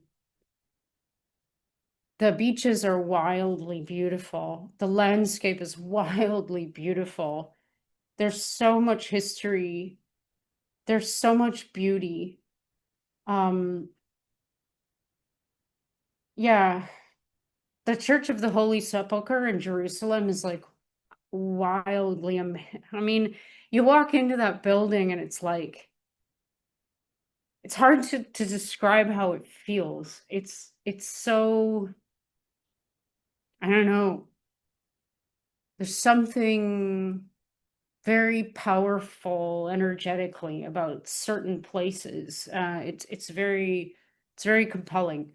Um, so yeah, I liked it and I left. I went back to Spain after 3 weeks, and then he offered me this position, full paid scholarship, all that. And I was like, I have to think about it. And I actually said no.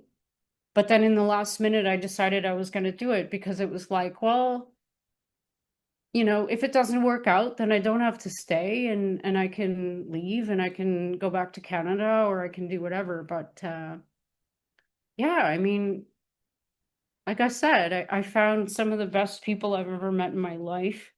I was in like two bands, just completely accepted uh, as a keyboard player of all things. Um, yeah, and surfing has changed my life completely. Yeah, if there are waves, I'm out there. Um, yeah, it's hard to describe. It's 50-50, man. Every single freaking day, it's love hate. It's like that. It's literally 50-50. I hate this. I love it. I hate this. I love it. There's no middle ground at all. It's hard to describe. It's like something that you have to kind of experience for yourself so that you can feel it. Because like I said, a lot of people they react very, very strongly immediately and they're like, screw this place. I don't know how you can stand it. You know what I mean? Yeah. I think Rust is history. yeah, and but I think it is. That's the beautiful thing about traveling is that it humanizes people, and when you Mm. people that seem drastically different than you realize you have a lot more in common than you have, different. And uh, People are the same wherever you go. And It's true. even the differences, I mean, it's what makes us unique and fascinating. And I've always been super intrigued with other people's cultures and what they eat, what they drink, their music, the history of their country and their culture. I find that super fascinating. Now, prior to going to Israel, did you have like what was your opinion on that part of the world before and then after experiencing living there? No one will believe me, but it's exactly the same. Um, exactly the same. I'm pro individual. I fight for sovereignty, freedom, what is right. I don't know everything, but yeah, it's like I don't like it when I don't like bullies, I don't like liars. So if you're a bully or a liar, I'm probably gonna have a problem with you, but I don't know who all the bullies and liars are, so it takes time to like sift through that. But um yeah, I don't know. So we would talk about it at Sunday dinners at my in my house. Sometimes because it's always the subject matter of Sunday dinner talk, I think. This place for some reason is it's on everyone's tongue all the time. Everyone has an opinion. Um, and yeah, it's just anyone suffering hurts me. Like because I it's not just, I was saying this the other day, it's not just that I'm empathetic and that I can imagine if that was me, I wouldn't want it. I actually feel other people's pain and suffering. So it's like, I just, I was just thinking before you asked that how much I would love to go up to Lebanon because it's got this gorgeous coastline and like just like Israel, best food in the world, beautiful people, amazing culture, amazing landscape. Um, but you can't because, there's stupid freaking borders and all that shit. We need to protect each other from each other, all that stuff. And it's like, yeah, okay, I get it. But on the other hand, it's like, what a shame because we're more similar than we're different by a long shot. And we could be sharing. We could be sharing waves. We could be sharing snacks after waves. Yeah. I'm hoping things are going to change. I'm the forever optimist. I I think that more people are like this than like this. I think the illusions and the delusions that the power controllers want to, inject into our brains is that everyone's always fighting and it's just not fucking true. Um, most people don't even want to be fighting. They want to be like with, living their life and having a good time if they can. And yeah, it's a shame we're so easily manipulatable, isn't it? It is, and a lot of these conflicts, that's exactly what's going on. But the ones in power are manipulating the average person to hate somebody else for their own purposes and reasons, and convincing you it's for for your greater good, not their greater good. And it's yeah, it's sad. I mean, in regards to, obviously there is a lot going on in the world. Like, are people around you constantly talking about it? Are Never. Not a word. people just kind of go on with their everyday life? And I'm telling you, like, nothing happened. That's what it was like. is it, No, nobody. are they just used to Yeah, conflict? yeah. Part of it. It's and I had a conversation with two of the guys that we were, coming out of the shelter one day about neurochemistry because he was reading a book about neurology. And I started up a conversation with them about how our brain chemistries are probably being affected by all these horrendous sounding sirens of three different kinds, all hours of the night, all hours of the day, the booms, people's, anxiety. I wouldn't call it fear. I would call it like stress and anxiety, like, collapsing on you and each other. It's like a communal thing, right? Because everyone moves at once. Um, and I mean, I did witness an interesting phenomenon when I was concerned about this one. Okay, let's be clear about that. This wasn't like any other war that I've been in here. This was different because they kept throwing around the word nuke, and if they were, weapon nuke ready over there, then all they had to do was like squeak, squeak, squeak, squeak, like twist one of them guys on the end of one of these, and boom, and then we'd all be gone. And I didn't want to be blown up by, I'm like Sarah Connor in the Terminator. Like I have nightmares about those images of nuclear fires, and I don't like them. Um, as my mom said, though, it would be better to be like at the center point than live out the nuclear winter, and she's probably right. Anyway, so yeah, there was a concern. So I was taking action, like going to the so-called shelter in the beginning. A little concerned when there were like a little more explosions than normal. But um as the days rolled on, I went like this with my anxiety level to the point where I was like, I don't care about this anymore. And I really didn't. And a lot of people I was observing were doing the opposite. They were like really not afraid. And then by the time 12 days hit, they were up here. It was a really interesting, like, uh, what do you call that? Anyway, divergence of, I don't know what it was. Anxiety level, maybe. Uh, Maybe it's because people were starting to realize that it was probably going to be longer than maybe they had anticipated. Because that's the weird part, right?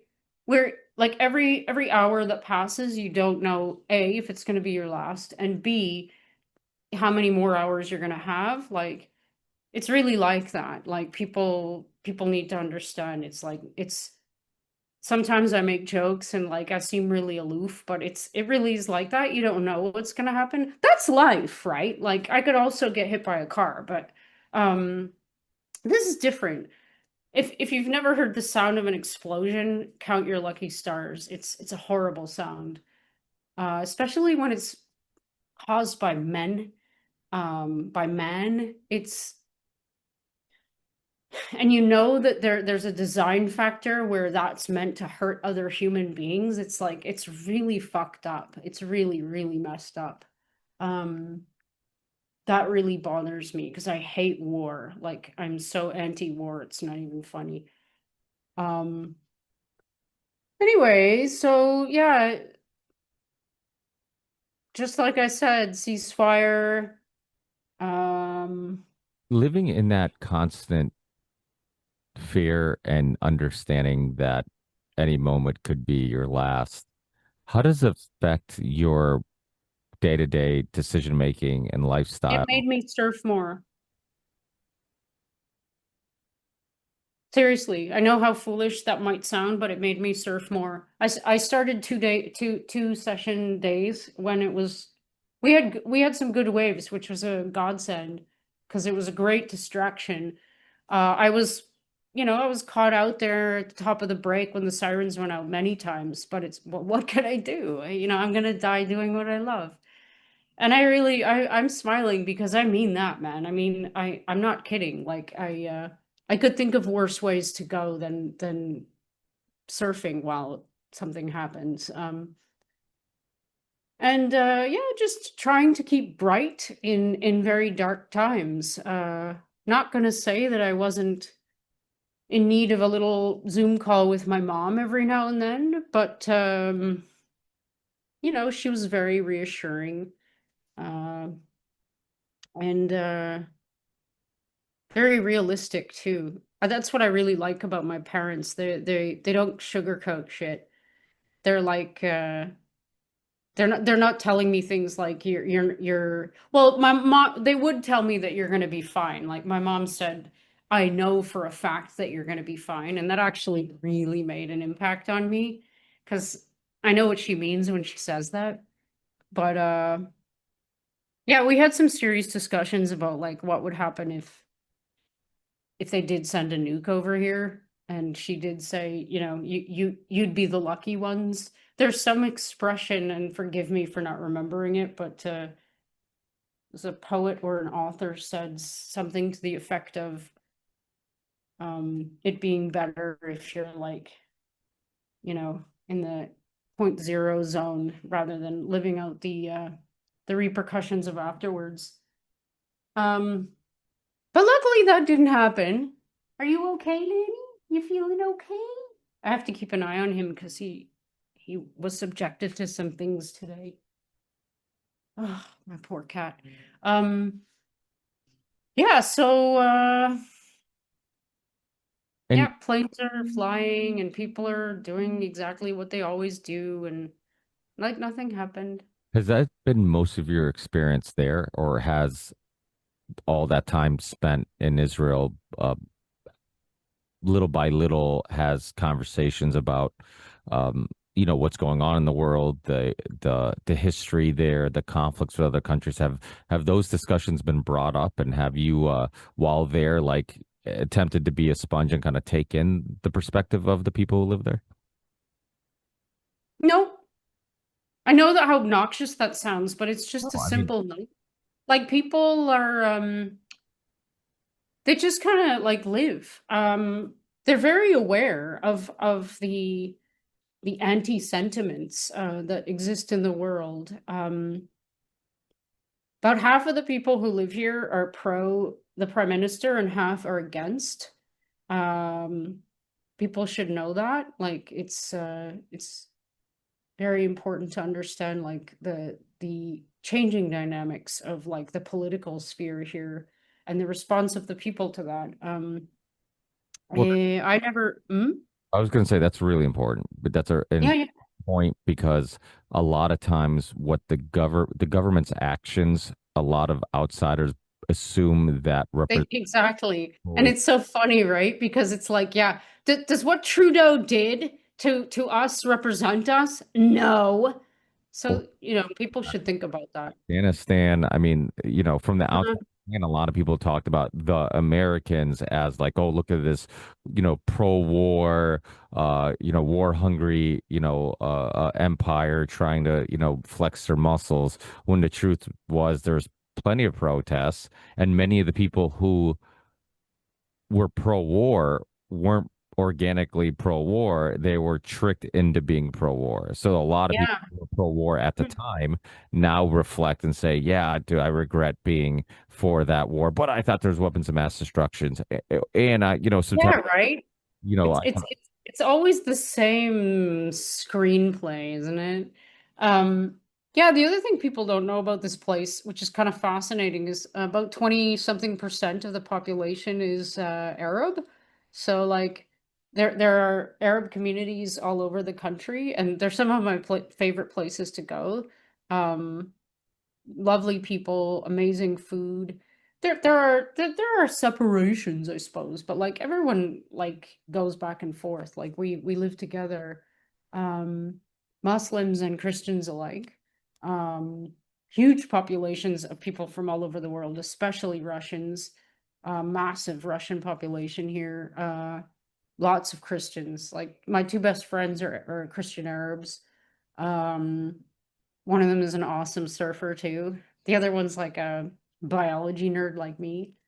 Uh yeah, it's a weird kind of undefinable place. It's just it is what it is. I hate that expression, but it really is.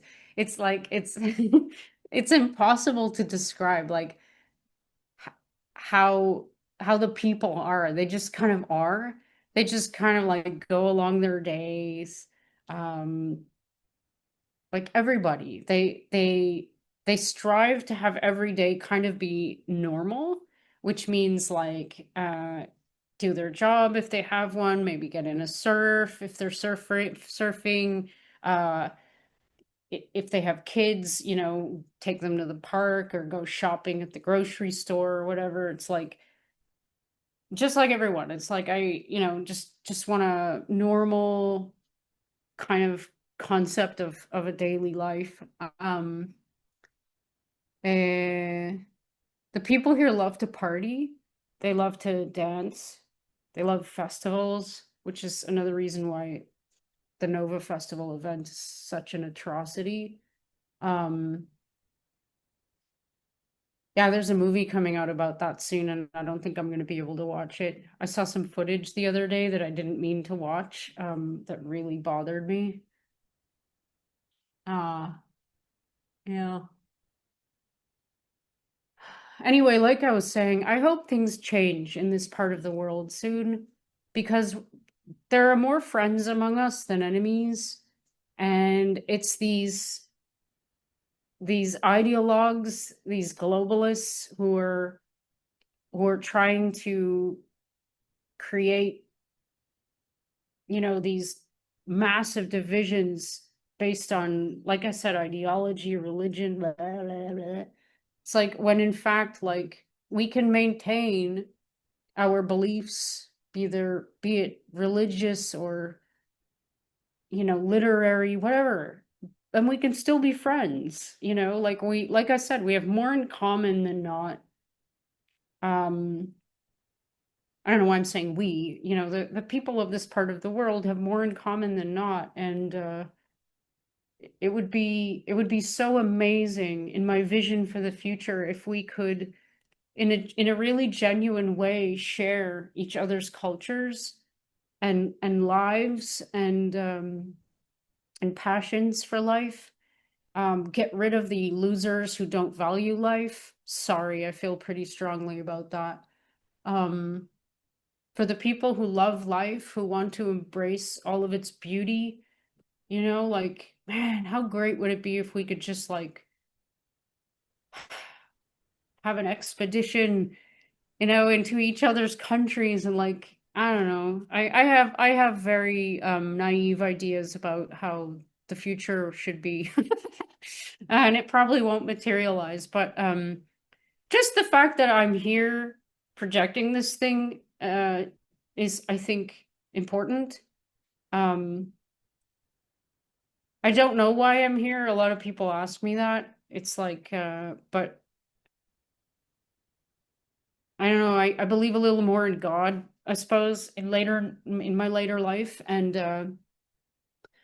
I'm not sure I have a purpose or whatever, but like it doesn't feel wrong, if you know what I mean, to be here. Not sure how much longer I'm going to be here, but it hasn't felt wrong at all. It's felt very um like educational. I don't know how to say it without sounding like a nerd. Like I've been able to become more of who I am inside, which I suppose means that I've been able to reveal my true self in this environment than I ever felt like I could before. And it could just be my age. I don't know. Um, but yeah, I don't know. I'm gonna have some crazy reverse culture shock when I leave, that's for sure. Oof. Yeah, it sucks because again, like a lot of the people who are anti, Israel or, it's our only, even myself, like just from living in America and, never going to that part of the world. I mean, I've born in Portugal. I would go to, grew up going back to Portugal and Spain because they're our neighbors. I was born right near the border of Spain and Portugal in Chaves. But I never went to the Middle East. I never went to Asia. I never went to any of these countries or in that area. I mean, I have a lot of Lebanese friends. I have Jewish friends. I have all different type of culture friends. Uh, but from the outside looking in, it's like you never know how much of it's propaganda. You don't know how much of it, your view on what's going on in the world is for other people. Similar to September 11th, where, some people couldn't see it in the moment that they were using a event that, I believe they let happen um, to for Bring the Patriot Act. yeah, to bring the Patriot Act to invade two countries that had nothing to do with the event, to Mhm. further, to expand the military industrial complex and rape countries of their resources and have influence all over the world. Obviously, people who've been listening to me for a long time know all about PNAC, the Project for New American Century, and how they needed a new Pearl Harbor in that document. And they said they need a new Pearl Harbor so they could justify expansion. Um, so yeah, I mean, and October 7th kind of seems very similar. There's some parallels between that and September 11th, where the we're not certain how much knowledge they had of it, and even if they did or didn't, ignore evidence that it was going to happen, it does seem like it was a justification for maybe a greater plan of like what's going on now. And people just, I mean, I will say Pierce Morgan, he he gets clicks based on confrontation and debate, but I think the world needs shows like that where they have people from both sides, because I've seen the debates and I've seen many of the debates, and I try to do my best to be as neutral as possible. And both sides make valid arguments, and both sides make points where you're like, yeah, I can, that was wrong, but yeah, that's also wrong, and that's wrong, and that's wrong. And it's like, and then you just got to zoom out and be like, well, if everybody's doing something that's wrong, maybe we just got to come to conclusion that like everybody's suffering because of other people's, corruption and greed and whatnot. And that's the saddest part of this story is that, of all these stories, and they say the first casualty in war is the truth, and you don't know who's lying. You don't know what their true intentions are. That's beautiful. What's that? That's beautiful. The first casualty of war is truth. Wow. Mm-hmm. Well, you see it over and over again. There's Christopher Hitchens had a book and a doc, and then there's a documentary of the same title called The Trials of Henry Kissinger. Which why I was so disappointed in Christopher Hitchens when he was like for the U.S. and the U.K. military intervention in the Middle East and Iraq, even though he wrote a book that so obviously showed that all of America's foreign policy was based on lies. And Henry Kissinger, like, literally was a big part of that. And, he was a war criminal, and every single conflict we got involved in was publicly sold as one thing and privately something else.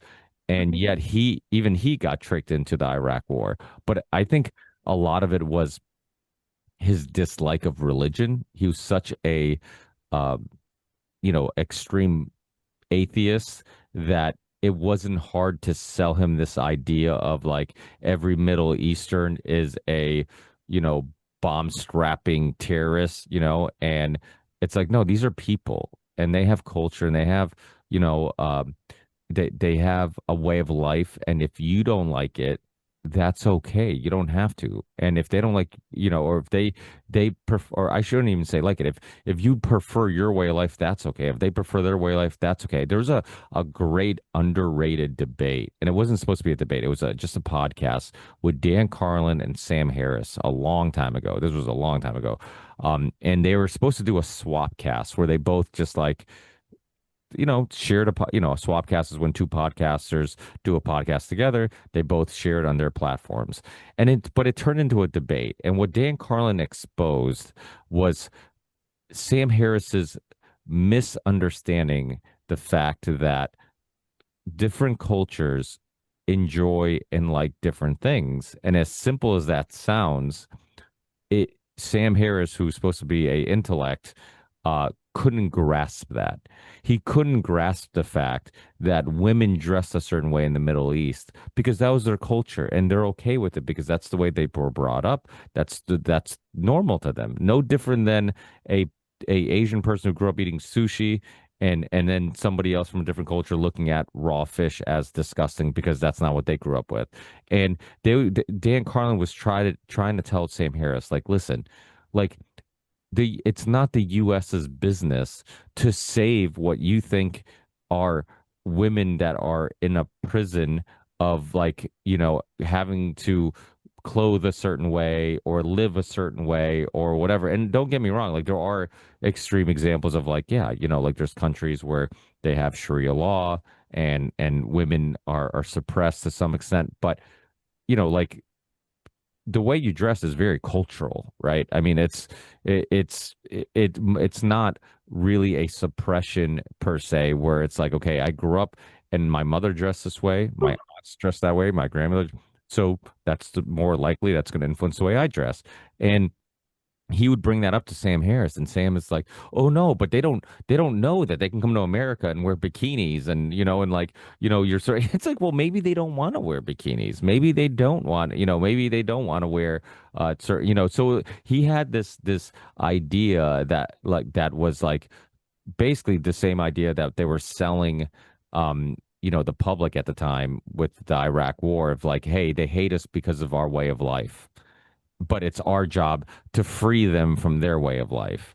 And it's like, it's such an ignorant way of looking at the world because they believe that as much as we believe that, right? They believe that our way of life is poison and dangerous. Oh, you have no family values. You don't have respect, in in regards to the way we look at respect for family and parenting and all this stuff. I mean, they look at American culture, and it's like, oh, you got transgender librarians reading books to kids. Like that they could look at that and be like, hey, your way of life is poisonous to the world, and then we look at their way of life. Yeah, I wouldn't blame them.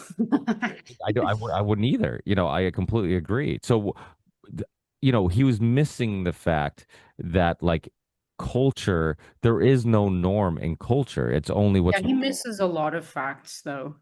and that's the thing that Joe Rogan has always been a little bit behind on. Like I always say, like he'll get there, but you have to give him time. And like Which is fine. yeah, it is fine. And that's why I never hold it against him. I trust people who go slow more than people who just, of course. I mean, He would it's compliment it's it's it's wise to be cautious and slow. he would compliment Harris when they were still on good terms and they were friends. He would compliment, oh, he's so smart, and I I'm just, used to love the guy. I'm not gonna lie. I thought he was great too, but that was a long time ago. I mean, I think yeah, you don't want to know what I think now. well, Jordan Peterson's it's similar where like he makes some valid points and he can be interesting and thought provoking at times, but other times I'm like, he's just incredibly wrong, but he finds such a interesting way of proposing his ideas that it almost sounds like, oh, this is above my intellect, and it sounds so poetic and it sounds so beautiful that it sounds like it makes sense. So I guess it must make sense. I've never been really tricked by word salads and poetry because I grew up writing poetry. So I'm like, you're not going to convince me with some like what's the root cause, that's what I always look at. It's like, okay, what's the root cause of what you're saying? What are you actually saying? Like, okay, you're putting it in a very pretty package, but what's in the package? What are you actually trying to say?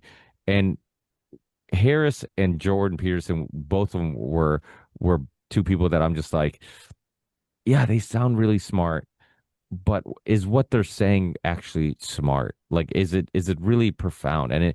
And I think some people are just really good at expressing their ideas in what seems to be a very profound way.